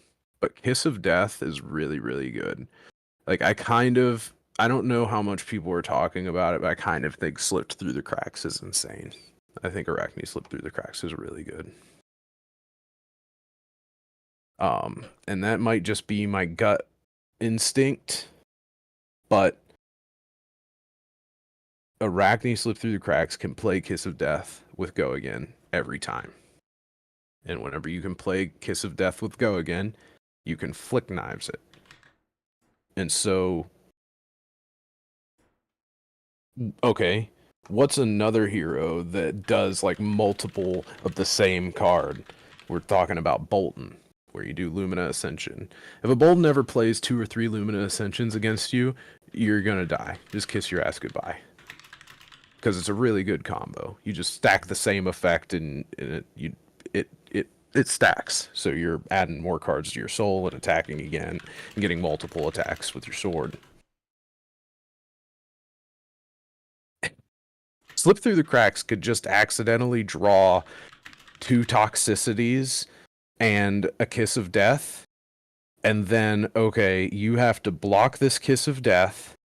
God forbid they pump it. Then if you don't, it already has active Go Again, so they do any other attack and then flick it at you. And if you don't have a way to stop that 1 damage from the flick, you're going to lose 11 life. 12 if you count the actual ping. And if you don't, so like toxicity into Kiss of Death with Go Again, and then they don't block it is 13 damage, 14 with the extra 1 life that you lose from Kiss of Death, and then the next attack you flick it and deal another 11 just on the on hit. I just think that Arachne Slipped Through the Cracks is going to be very strong at a floor, but then also have some oops I won the game hands. That'd be interesting to watch. Did you end up buying one? A Slip Through the Crack? No, we got to go to the pre-release, so we opened up the packets and I got a zero gauge foil. Which surprised, so my first thoughts on zero gauge is it still looks foily to me. I don't think that the foil is as muted as like James White tried to play it down. But it's warmer. It's not cooler. Like if you think about what you think the colors are on Arachne Slip Through the Cracks, they're like really bright, like cold blue and hot pink, right? Mm-hmm. The zero gauge foiling kind of makes Arachne Slip Through the Cracks have this orange hue. It's like it's much warmer. I think I'd have to see it in person then. You know, I'll Yeah. have to order one or something. Oh, and the cold foil art card for the Hunted was nice. I was glad that they put that in the promo packs instead of putting it in the cold foil slot because it is a pretty card. I do love the set art. I mean, it's Pursuit of the Edge of Oblivion basically. Yeah, I really like this. I did feel like, well, this will probably be changed up for next week, but I don't know. I really like this art, and I was kind of swapping out art a bit more, but this is just kind of persisted. I don't know. I really liked it. I wonder when's like the next like big constructed event because I know is there something big next weekend? Is it Memphis? Is Memphis the first playable weekend? Do you know? I don't know Not offhand. offhand. I haven't seen a schedule recently. I would normally look at this in going into the next the next episode. So Yeah. I haven't really looked yet. Because I will say I think my real prediction for the next that's actually one thing I'd like to ask you because I've got mine. Uh, my prediction for the first like constructed event after Hunted release is that Slip Through the Cracks will be in a top 8. No, I don't know about that. I would well so here is my mentality for this. The first event after Rosetta, the first event after part of the Misfail, that whole first week after pre-release had a completely different rate than how the whole rest of the season goes. I think people are still in like a testing and like kind of figuring things out and try to see where the meta is going to be, because that's kind of like the meta definer, and then everyone will react to that first event. So I'm honestly expecting a more, maybe, I mean, of the I don't know, man. I say of the three, I think we're gonna see most Fangs in the top 8, but I don't think that'll persist past the first event. Okay, so you I actually think Fang is going to hit a top 8? Oh yeah, yeah. I Okay. think of the yeah, I think so. I'm going to go out on a limb and say Fang will not top 8. I will say the opposite of yours. Oh really? Yeah. I mean, I don't know. I just think historically the safer heroes do well the first week, and then the The higher problem skill is that floor ones go. Yeah. what Fang wants to do, other decks just do better, I think. I was really hoping that he was going to be better than Bolton, and maybe I'll be proven wrong. It'll be cool to see. That's my prediction anyway. Yeah, 'Cause he it'll be he interesting. doesn't have a lot of on hits. Like his on hits mark and make fieldies. Like I don't know. I guess you got some commanding presence that I guess you could use, or I don't know, man. I don't see him as strong as maybe some people do. Yeah, well, I don't. Yeah, I just don't think he's. I don't think he's got staying power. I don't know. To me, he's always just seemed very middle of the road. But I don't know. Just historically, the first event after pre-release has always been a weird one-off that nothing else ever matches up with. Do you remember what the winners were from the examples that you're talking about? No, but we've gone over them before. Actually, I think we went over this in the second week after Rosetta, because I said the same thing about part of the misfail, and then it Might ended up have. happening again with Rosetta. Um, I'd have to go rewatch an old episode, I think, to figure that out. But um, yeah, because it was real weird. Because I think with Mistvale, it was first week was very heavy new and new, and then she kind of like fell off the face of the earth, and then Zen. It was just the Zen show for Zen and Aurora, not Aurora, Enigma. I'm gonna. I can't get Aurora Enigma's names right in my head ever. I don't know why. It don't even sound that much alike, but I'm always getting it mixed up in my head. But now that yeah, so I don't know. I think yeah. Once people figure out that Zen stuff, but I was interested to see a lot of people talking about new getting a little bit more life in from this set, and then Yeah, there's a real hot button take that if I've heard that if Slips Through the Cracks is meta, then New will be the best deck in the format. And they simply believe that because of Arachne's parallel effect, where other assassins will be able to give their stealth cards go again. And I will go ahead and take this thought straight, and I'll give credit where credit's due. Once again, I was talking to Noah, and he said to me that these new decks are not built to be able to take advantage of that go again further than their own go again that they would have tried to give themselves in the first place. Like, New already gives herself go again with her dagger. So, like, her new line would be play this stealth card with automatic go again, and then try to swing the dagger to give something else go again. To go into what? Like, her deck isn't really built to do that, you know? mm, So, I kind of agree with that.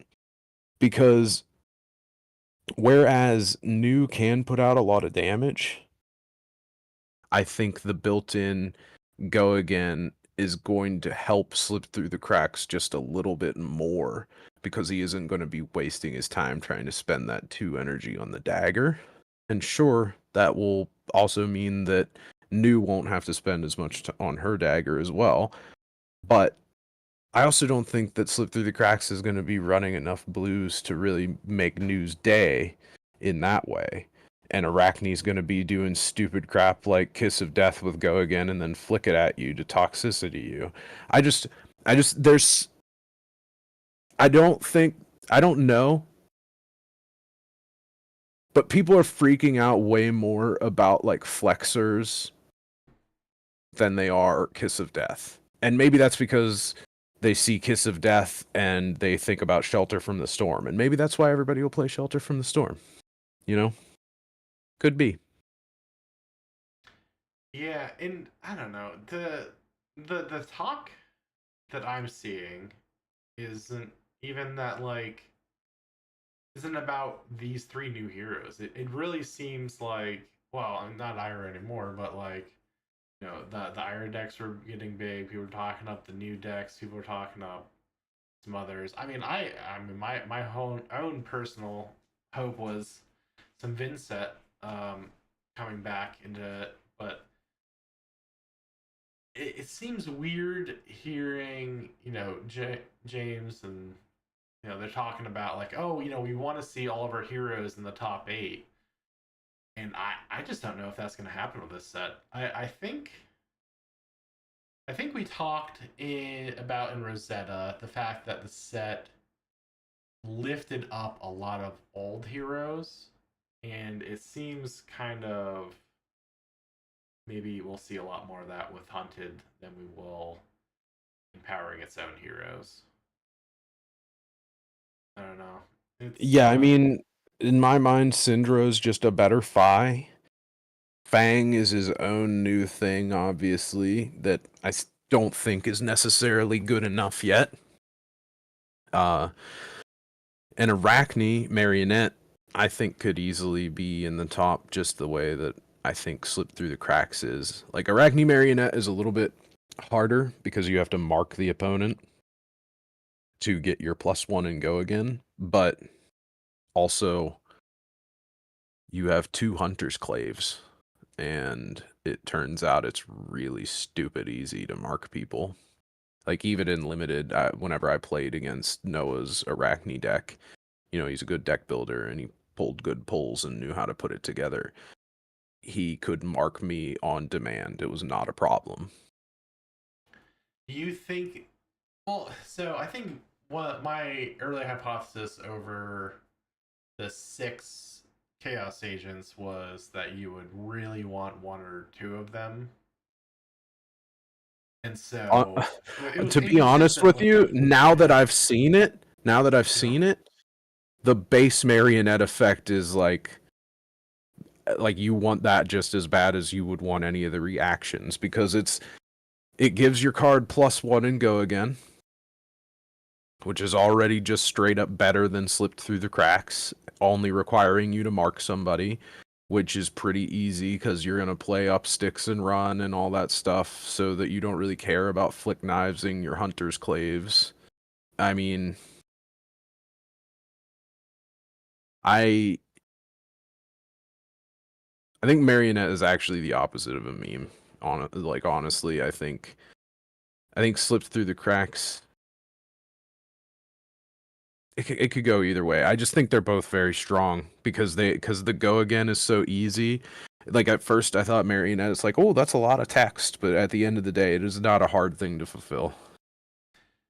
Yeah, well, and the one thing we talked about that it would need was a way to at some point pick which agent it went into, and then we got was it Mask of Deceit? I think is it Mask of Deceit Yeah, that does that? Yeah. yeah. So, yeah, I mean that I don't know. I think in my mind it was interesting to see that be an option because as we know from the design side, a lot of the legendaries and the majestics are created around like filling some gaps or like smoothing out some rough edges on these decks, and so I thought it was really funny that before we even knew that Mask of Deceit was there, we were like, this is a thing that it's going to have, and then they got it. Yeah, so Oh, we'll I see. did think of one more thing, like because we're talking about different hunted cards still. So Graphene Calicera is a card that I've got to bring up for if anybody out there ever hears. You cannot start with this card in play. Yeah. Oh It is yeah, the a tokens. We were talking about the yeah. yeah. One of our players played with it in play and was like, "Man, this thing is so good." It's like, yeah, because you shouldn't be able to start with it in play. Yeah. Is it like they expect everyone to just know that you can't start with it in play because it has the word token on it, but then they seem to forget that they also made all of their other playable weapons token rarity. So that word token just goes in one ear and out the other unless somebody explicitly tells them, "Hey, you can't play that." I would love to be in the So, design meeting where they decided to use token to mean two completely different things. Like, they had to know that was going to be troublesome, and it seemed like I think they straight up don't care because they did the same thing with Legendary. yeah, but yeah, Uh, I don't know. I'm It waiting was for just them to a make a keyword rare and a keyword common. yeah, but because it felt like ephemeral is almost there, is almost the same as like the token thing, and that is just a keyword on the card instead of like a type. Which I don't know. There's got to be a design reason for where they put it instead of making it a keyword. I think. Well, I think at the end of the day, the difference is they wanted ephemeral cards to be tokens that could end up in your deck. And that's yeah, meh. Yeah, I don't know. I don't know. What's the opposite of ephemeral? It's existent. Solid. Solid. Yeah, solid keyword. It's, yeah, I don't know, something. I do love the keyword ephemeral, but It's not bad. It's just it's a little silly that I think that it exists simply so that you can put a slither on the bottom of your deck with a sink below or something. But like I don't know. I mean, I've done it, but I wasn't really happy about it. yeah. Oh, actually, and sorry, to loop back, I was maybe got a little distracted with the armory deck for Aurora, but I do really like that.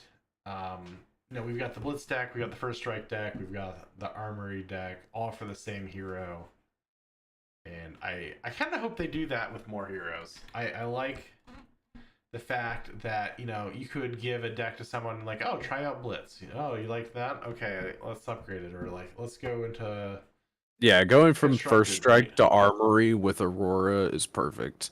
And I Yeah. think I'm wondering if I would really appreciate if they made Terra an adult guardian that was just Earth Guardian. Mostly because I think that would be cool. Um, but I have a feeling that they might just leave Terra a blitz only hero and say that his upgrade is supposed to be Jarl. Oh, I'd hope they would at least do a new hero. I don't know. That's the thing, I mean, right? I would like an adult Terra because I like the idea of Terra. I think Terra's ability is very cool. I like the I I'm always more of a big attacker person. I do end up playing a lot of fatigue sometimes. I seem to go back and forth, but like I like big attacks. I would rather have a guardian that actually could be an aggro deck. And Victor got a little bit close to that.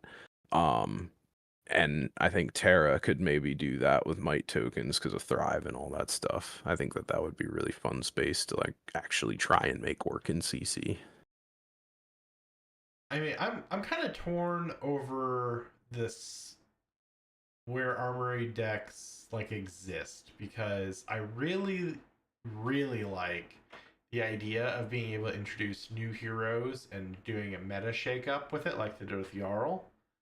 Mm. But then I do see on the flip side, like the ability to go from like the first strike deck into an armory, the hero that you're used to, a hero you're be attached to be able to continue playing it. That's also great. Uh, I would really like to see armory decks going forward fill one of those two, and not maybe try to breathe life into a non-meta hero that people aren't gonna really like to play. I don't know, like I agree. yeah, right. I think that they should be more forward looking than backward looking on the armory decks, and some people are probably really not want to hear that. But in my mind, like uh I think I think new would probably be a great choice to make an armory deck simply for the fact that they probably like I think that they could make a I think if they really try, and I say this because of the Azalea deck, because I think the Azalea deck gets really close to being its own thing without being the meta deck, because it has Stone Rain and a bunch of other cards that care about aim counters. And traditionally, Azalea doesn't give a shit about aim counters. She just plays pump and dump. And so that Azalea deck showed me that they're willing to do something completely different and on a different axis than the current deck. Like, I think if they would have just put like a few more cards that maybe made it that were like a Nombo with Codex of Frailty, so that it would be like, well, you wouldn't even want to play Codex of Frailty with this because it's an attack reaction or something. Like, if they like, there is the ability for them to print enough cards to make an assassin deck that doesn't have to have all the expensive cards in it, but they would have to make the effort to like come up with that new design space and like probably make them new specializations like the hero new specializations Mhm. so that it could stick to her and not like say like, oh well, I'm just gonna put this and slip through the cracks and it's gonna be even better with my codex or something like that. I don't know exactly how to do it, and but I would hope that they can, because like I said, the Azalea deck showed me that they got really close. I would not be surprised to see an Azalea deck in the future that is more like aim counter focused and in the top 8, because I feel like it just got really close to being good.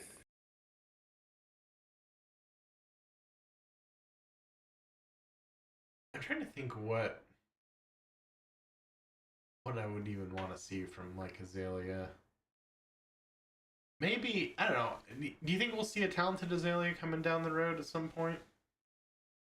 I think if she were to be a talent, it would end up being Chaos, because I have a feeling that with Arachne, we don't know the whole story of Arachne, but they're obviously something weird, and it has to do with a Chaos God. And I wouldn't be surprised if the Chaos God lives down at the bottom of the pits with all the other dregs or whatever they're called. And, you know, maybe that all busts into the world in the pits one day and we end up with more Chaos heroes and we just get Chaos skinned Azalea, Chaos skinned Riptide or something. That would actually be a pretty cool event. Now that you bring it up, like, yeah, yeah, something tragic happens in the city. They either they either get touched by it or they have to stand up for it or against it, or I don't know. Yeah, I mean, maybe Story Tech wise, Lavos yeah. and using up all kinds of energy to make his Mechropotent Iron Man suit, malfunctions and blows something up, and or like makes a whole bunch of waste that he needs to dump down into the pits, and it's the straw that breaks the camel's back or something. Yeah, yeah, I'm pretty excited to see. I don't know, man. I'm always so all over on the lore because I love reading through the lore and stuff. And like, it was one of the best lead ups to a release, I think, with the Hunted. Like, the four stories, like day pre-release was like I beautifully did think done. that, yeah, and I thought the stories were written well too. Like I thought they were pretty good. Like I will agree with that. I think they've steadily been doing better and better with like the hype as well, because they did some pretty cool like commercials and stuff. And they've got all these Mhm. cosplayers that are helping them out too. Like Max Ferocity's cosplay that she did for Kiss of Death, that sort of was like it was almost a commercial for the game too. Yeah, yeah, that was really good. But I don't know. I think the lore, the where the lore fails us at this point is we never really got answers. like we the story progressed, but I think we all saw a cliffhanger going into the lore, and we had a bunch of questions, and then none of those questions were answered. We're still on a cliffhanger, but Yeah, we but got we have no no idea if yeah Fang or Syndra get killed at the end of this. So yeah I don't think Arachne will die. I really, really doubt that. But I wonder if Fang and Syndra will survive. yeah. But we'll just never know until the next set, which is annoying. I don't know. Hey, I mean, you gotta leave them wanting more, right? Yeah, Isn't but that the you gotta typical saying? dangle. Yeah, you gotta feed a little bit though, right? You gotta put out the Reese Pieces to lure them along, and then I know we're kind of jumping back, but in Armory Deck Aurora, do you have any idea what a Skizzik is? Is that a no, thing, or did they just make up a word? I have no idea.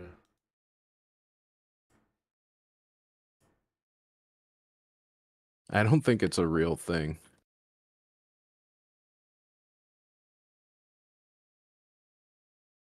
Yeah, it's not real. Yeah, I was just wondering what they were thinking. Because did you look at, like, the new cards that are in the Armory Deck Aurora? I don't think so, actually.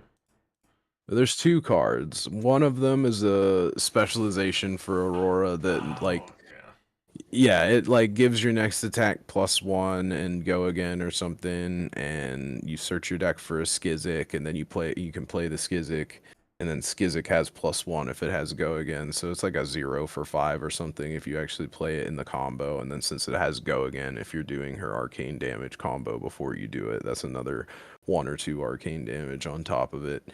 So that's another thing that I think is pretty cool. It's like, okay, you don't have the money to get like the main top tier Aurora deck, but I guarantee you could probably still play some really, really fun games with a cheaper version of the deck that just goes fully in on the Flicker Wisp combo, the Arc Lightning Flicker Wisp combo, and then you've got your Skizzik and stuff here, and then you've got, once you do the Arcane Flicker Wisp combo, you're running all 4 pieces of equipment with an action go again ability, so that's 8 arcane damage at minimum just on your equipment that you're doing that turn. And then Skizzik would represent 7, and then the card that before it that searches Skizzik is just 2 on its own go again, and etc. So the, they are kind of doing it. Like, you can see it when they print these new cards that, like, I'm not entirely sure if Skizzik in this specialization will even make it into a top 8 Aurora deck, but it certainly makes a go again combo Aurora deck much more budget friendly. Like, these armory decks in my mind, it's impossible to silence the people that are like everything should be 25 cents. But in my mind, these armory decks give avenues for creative people that like TCGs that want to build their own decks and come up with ideas that I think that there's powerful enough things in there that you could still win games. Yeah.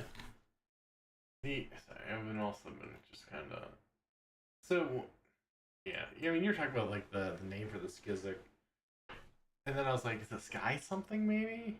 And we've not actually maybe not on an episode, but we've talked about digging into the origin of like the names of some people. So Oh like yeah. Vinsets, and they're like they like to pull in a lot of like old Hebrew names and stuff like that. But yeah, because a lot of the And times it's just a lot of shit that's like right on the nose, but then sometimes like a name like Vincent, it's just like in some ways it is right on the nose, but it's in such an esoteric way nobody notices. yeah, and yeah, so Zik is loving and caring. So I was wondering if it's like sky, loving and care, or like I don't know, loving the sky or something because it's lightning. I don't know. It's Excuse me while I kiss the sky. yeah. Yeah. In Indonesian, it means diamond, like a sky diamond, maybe. I don't know. Is it LSD? Lucy in the Sky with Diamonds. Oh, wish. That's that song was old before we were old. So now Yeah. it's just classical music at this point, right? Yeah. Well, I mean, that was also the name of one of the Runaways. If you're familiar, let's go with some comic book lore here. You know, the original Runaways by um, Brian K. Vaughan. Um, one of the girls, I think Carolyn. Is it Carolyn? She's like um, an alien who, when she flies, she turns like rainbowy colors and is always glittering. And so her hero name was Lucy in the Sky. Oh, She like shines like a diamond in the sky. Yeah. But yeah. yeah. So I think that was how I learned about that song.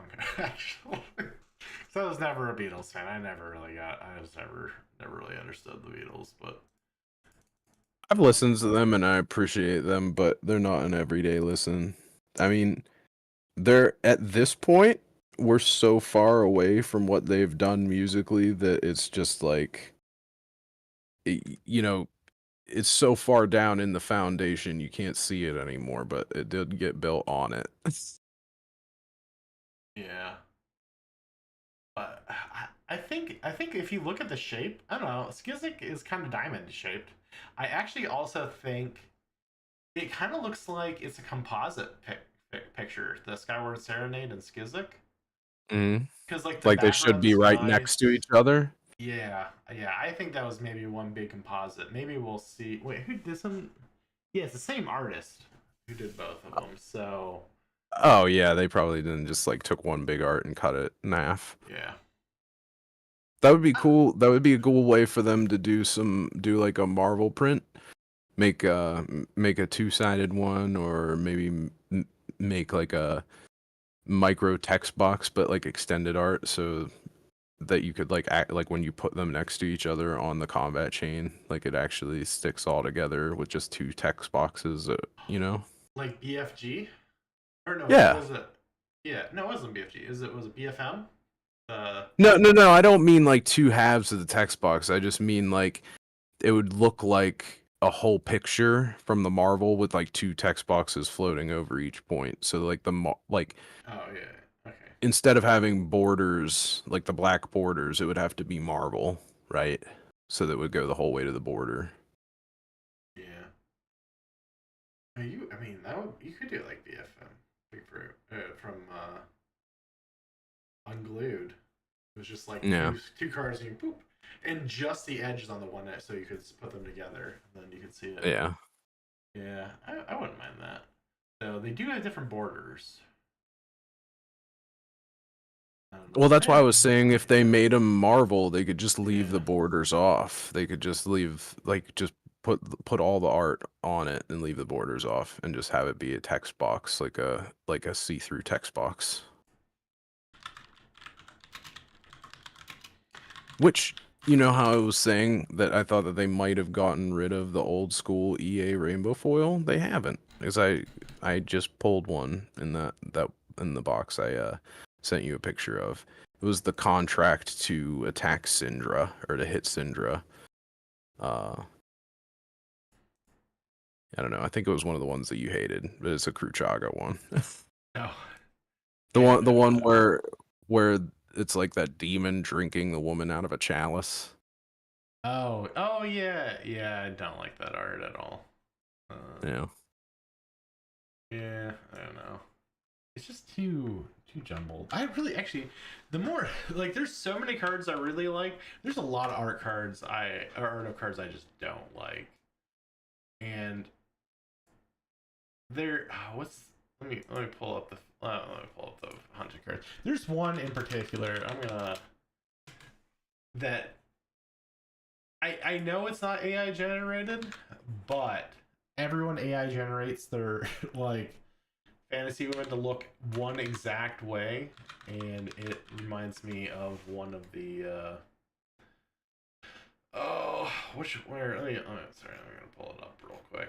Because every time I see her, I'm like, oh, that like I see this picture all the time on the internet. Shoot, where is it? It's like purple background. It's like a woman walking with like full armor and like daggers. Oh, Dowson Dow, Runeblood. yeah, Douse and Runeblood to me just looks like a stereotypical AI art. Like I don't know. It's mean to say, but like, and I don't blame this artist, but like that's just when you've got a whole bunch of like teenagers, putting in stuff in like mid or whatever the current art generator is, and this is just what it looks like now. And I mean, obviously it's based off these people who've been doing this art for like 20, 30 years, but I don't know. AI's kind of ruined a lot of stuff for me now because I'm like, oh yeah, yeah, I see this a lot now.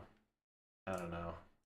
Because I don't know. Like 4 or 5 years ago, I feel like I'm like, oh man, this is the coolest art I've ever seen, and now I'm just like, oh, that's Well, just yeah, too because much the too much. AI is just like taking all that stuff, right? Like, Yeah, so yeah.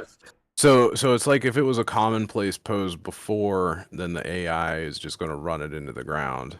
Like Absolutely. Yeah. AI probably does a lot of does AI do a lot of over the shoulder look art like from like Mark Poole's art? Oh no. Well, so like on the comic side, Art Germ is one of my favorite cover artists. I collect almost every Art Germ cover that comes out. But very, if you look at like some very common search queries for anything comic book related, they almost always have Art Germ in the description of how they want it, which is why so much AI art. Well, people will say, "Oh, Art Germ stuff looks very AI," and it's not that his art looks AI. It's that everyone's AI art is being based off of his art because Yeah, it's like, he's wildly popular. yeah, and that's kind of like the vibe I'm getting from this card. The Douse is like this guy's probably Suffering doing from this success. right, right, yeah. But it just kind of looks out of place to me. Yeah, I Yeah. mean, I do think that they've been going a little bit harder on making like not being afraid to make the cards look more sexual, which they just really haven't done in the past too much. And now they seem to be like, okay, let's get the boob armor. Let's go. Yeah. Yeah, which in some cases is okay. Other It's cases still not not so egregious, much. so I don't even care. I don't know. Maybe this will be a topic for next week, but I almost You cannot convince me that any of them look over like I know we talked about like the leapfrog one or whatever yeah. and blah blah blah blah blah, but all this shit is so tame compared to so many Japanese card games. Oh yeah, definitely. Yeah. Oh yeah. I mean, anything outside of the U.S. is way more hypersexualized than anything here. Um, but no, I was thinking art direction wise, I feel like the set's just kind of all over the place. Like the I liked it. I like it. I mean, Like it's cool to see some variety, but I kind of also like a set that I kind of like the fact that some of the older sets were more in line with each other. Like even like Well, what do Bright you think is Lights. just like okay? So don't count expansion slot cards because Dowson Runeblood is not even part of the set technically. Well, I mean it's technically part of the set, but it's not. It's not playable in draft. It's not supposed to be part of the theme. I mean, you know what I'm saying? Yeah. I So like, mean, what sticks out as being out of place for you as like as like an in draft card? well, I guess we can't count slip through the cracks. I really that seems so out of it. But trapdoor kind of fits into that and doesn't seem to vibe as much. And then I agree with that. I think yeah, trapdoor is like one of the things that they need to explain for us to like get it because as it stands, trapdoor is like the elephant in the room of like what's what's that guy doing over there? You know, like Yeah, I don't know. Defend the Dragon, Extinguish the Flames, we've already talked about. I'm not a big Yeah, fan of you just those. hate that traditional Japanese looking style. No, I don't hate the traditional style. I hate the blend of traditional with like five other different styles that don't really work together. I think it's all the same style. You just don't like that the demon looks the way it looks. I mean, the demon looks different than the skeletons, and the skeletons look different than the samurai, and then none of them match the background. It's just really all over the place. I I still think that you're comparing them to things I don't know. I think they match. I think they match. oh, but I do actually really like the Defang the Dragon. Actually, the extended art is grayscale. I never noticed that before, but actually, I think it's the same for no, Extinguish is not. It seems like just Defang the Dragon is. Normally the colors blend through on the bottom, but this just is full grayscale. It looks like, at least in Really? this picture, yeah. Defang the dragon, you said. Yeah, because oh yeah, because there's definitely. I was wondering if maybe it was just a little light, but no, there's straight up half of a red demon that should be down there, but it's just grayscale. So that's a completely Oh, you different just style mean EA. like Like in the in the text box, yeah, like where the oh. art extends, the extended part of the EA, yeah. Normally, Well, like it looks like that Defang the Dragon is one of those ones where it's like it has a see-through box even when it's not foil. Because I pulled a foil one of these and thought I pulled an EA, but apparently I did not because it looks like the non-foil is also extended art. oh yeah, but I mean, if you look So at I was thinking Extinguish, that I thought that you meant that the red and like the picture was grayscale, and I was gonna be oh, pretty jazzed about that. oh That would be no, cool. just in the text box. So even just look at Extinguish the Flames. Extinguish the Flames, like you can see his red tail come up and it's red through the text box, and the colors are muted, but they still come through as the different colors. But Defang the Dragon's completely grayscaled out. Yeah, I wonder if that was just a printing error. Oh, I don't know. I think it's interesting. But yeah, Uh, extinguish the flames. I actually really like. I think it looks like surreal. The way that the mountains are in the back and the clouds makes it look very surreal to me.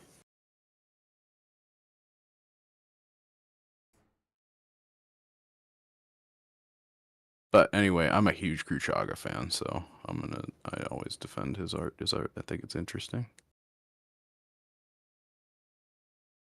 yeah, yeah, you know, they've done a lot more of the composite art stuff for like the common armor sets too. Like the Vengeance set is all composite, and where's the other one that I was just looking at? What do you mean by composite? Composite art, or it's Red Alert. Red Alert set is the other one. So when they hire an artist to do one big piece of art, and then they cut out like little chunks of it to do the different types of cards. So like Red Alert is just a picture of one guy. Well, actually, maybe not the visor, No. but no, maybe Well, I not was Red gonna say, Alert. Vengeance is no way a composite. Like none of them match up.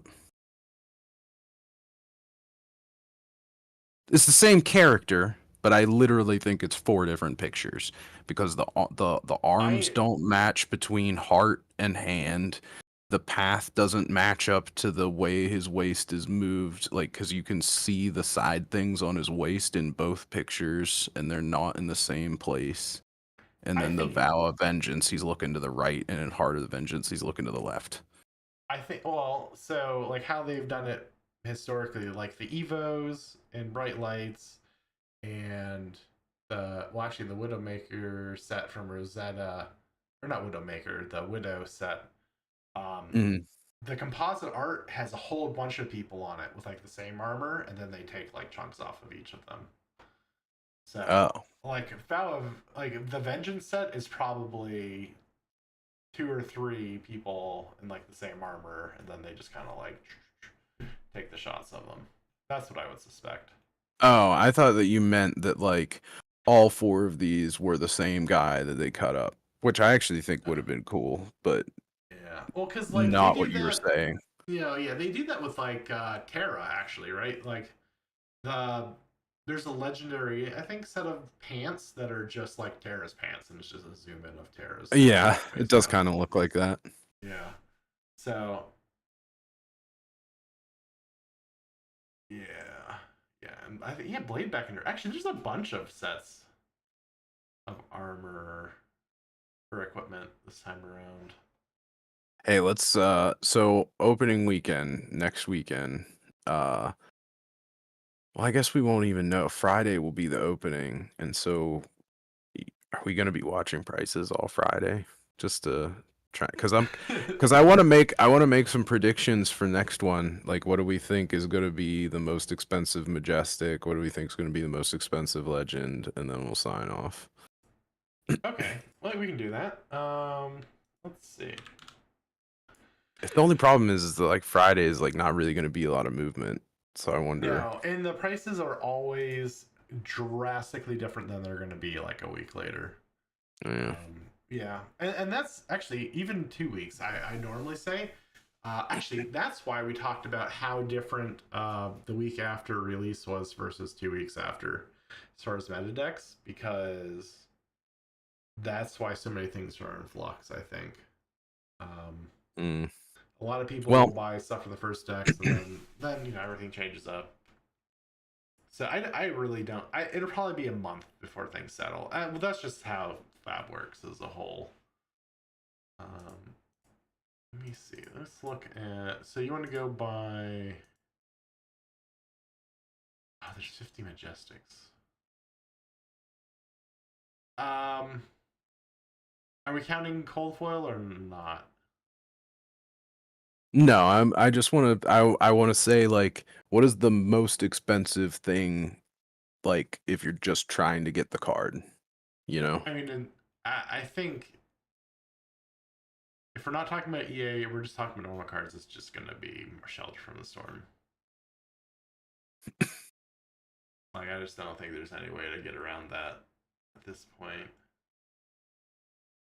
Yeah. Just because everyone wants it. Even if it doesn't turn into a meta one, I think So people will you still just say buy that, off you but that. I'm not gonna buy one. Like I'm I gonna mean, I'm not wait gonna and buy sit. one for 50. I'm gonna wait for it to crash out, and then I'll buy it at maybe like 10. But though, I mean, honestly, if I'm gonna buy Shelter from the Storm for my collection, it's gonna be The EA. EA. Yeah. I mean, it's a good EA. It's a good. Hopefully, it's the kind of card that you can have in your collection, so that when that character actually comes out, then you could put that card in your deck. Because I think that she would be a cool character, and they highlighted her, and like, I mean, I don't know. They don't have to use every single character they come up with, but I feel like for a set that doesn't have anything to do with pirates, that they just threw a new character, it's sort of. Yeah, I'm probably reading too much into it, but it felt a little special. Yeah. Actually, I've been sleeping on Hun Sen. Hun Sen to EA actually looks super good too. Um, I really like that a lot.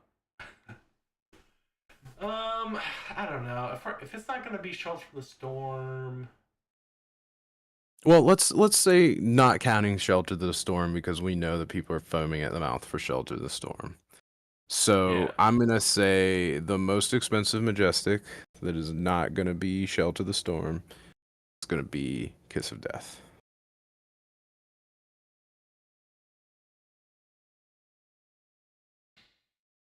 Hmm. I don't think it's gonna be Kiss of Death. I would go as far as say I don't even think it'll be top five most expensive. I don't know. There's something historically. Actually, let me Well, which try one do to. you think it is then? I I think that a lot of the time in the last couple sets, the most expensive Majestic is always something from the expansion slot. Uh, Well, oh, I guess I'm talking about like in I guess like yeah, because I just mean the base. felling the crown is not expansion slot. In Levels of Enlightenment is not expansion slot. I mean, I guess those aren't the most expensive. Like Levels of Enlightenment is not the most expensive M in that set, I don't think, but it is. It's still like $30. I don't know. Oh, they haven't added anything to Collector Center yet. Did they just give up on the Collector Center? I'm I don't know. still irked. I'm gonna James. I know you're Looks like it's only watching. 17. But we haven't gotten. Let's see. Yeah, we haven't had a Collector Center update since September 30th. It looks like. Like, come on.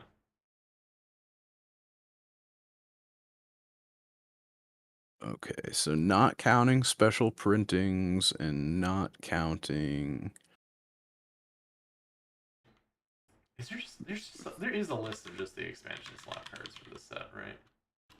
Yeah, okay, so part the Mistveil, the most expensive Majestic is actually the weakest link for 55.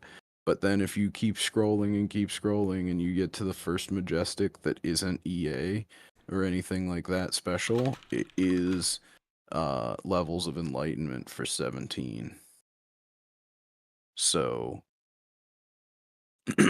there's that.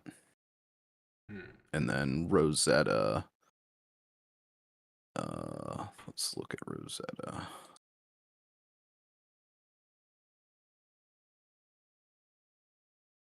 Okay, obviously we've got the Call to the Grave extended, Sigil of Brilliance, Gone in a Flash, blah blah blah blah blah.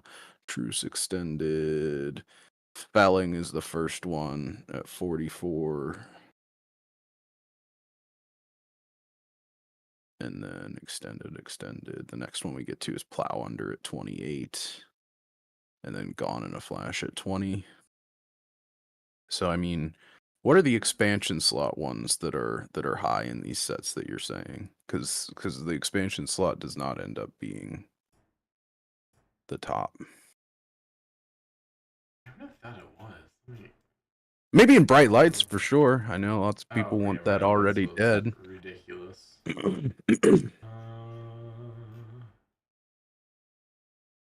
Oh yeah, because the widows were awful.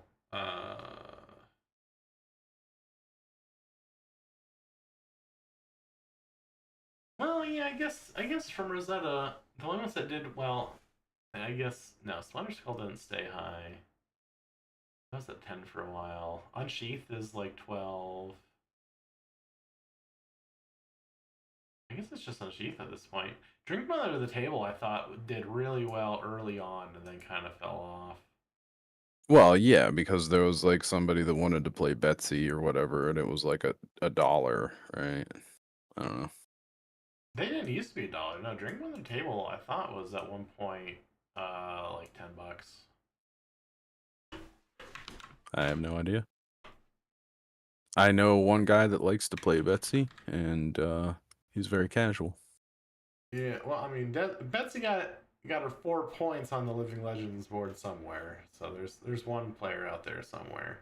Yeah, playing full on fatigue because she has a 2 block uh what is it? Battle worn helmet. Maybe it wasn't drinking under the table. I don't know. I don't know. Let me think. I'll just pull it out. Uh, I'll stick with my expansion slot. We'll go with Man, do you think Verdance is gonna come back? Ring of Roses? No. Hmm. I feel like Ring of Roses is too little too late. Like, They're already selling for 25 a pop. fucking sell them then. Yeah, I mean, they're Yeah, I not don't gonna know. that's gonna be like a $5 card. Unless like I'll be surprised. Hmm. I'm trying to Yeah, think. it's I like mean, you can only have one in your deck. So like unless they short print it, nobody needs more than one, so there's going to be 3 times as many. I mean, maybe they will short print it, okay. But then still, everybody only needs one, and the card is a single card It's not even it's not even something that you're getting a play set of, and you're not getting anything else. You're only getting this one card. Well, I This think one that card is works not. for keeping the value up because it's gonna be limited, and even if you're only gonna buy one, people are gonna try and Yeah, but you're go with failing that. to realize my point of this being a single one card. Like she's not gonna like this is not gonna push her. Like maybe like maybe the games where she like pops this out turn 0, it's enough to like make her a good deck. But if you don't draw this card, she's still the same deck she was, which is not good. You know what I'm saying? Yeah.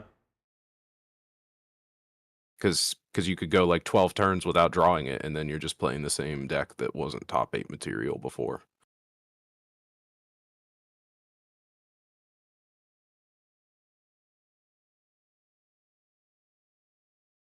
There's just no way this is $25 card. Like if somebody actually paid $25 for this, like laugh at them and call them bozo. Sorry. Um, It looks like TCG players only had 3 bozos. I mean, that's more than a lot of these have had. Yeah, that's crazy. I think you just give it a little bit and that card's gonna fly down. This is gonna be a race to the bottom to get rid of those. Nobody wants to pull that. Yeah, I don't know. It's just so hard. Like I said, it's gonna change so much over the next few Sometimes it can weeks. be hard. Sometimes it can be very hard to know which one's gonna be higher or lower. Sometimes it's easier. I'm telling you, Ring of Roses is an easy one. That card is not. It's very little money. Not I'm just even surprised close that to 25. even at 3 sales, that's more than like a lot of these cards. These are the same people But paying $3 for feet. true, plus them, plus every one of them. I mean, dual threat got six sales already. Maybe Dual threat, I think, is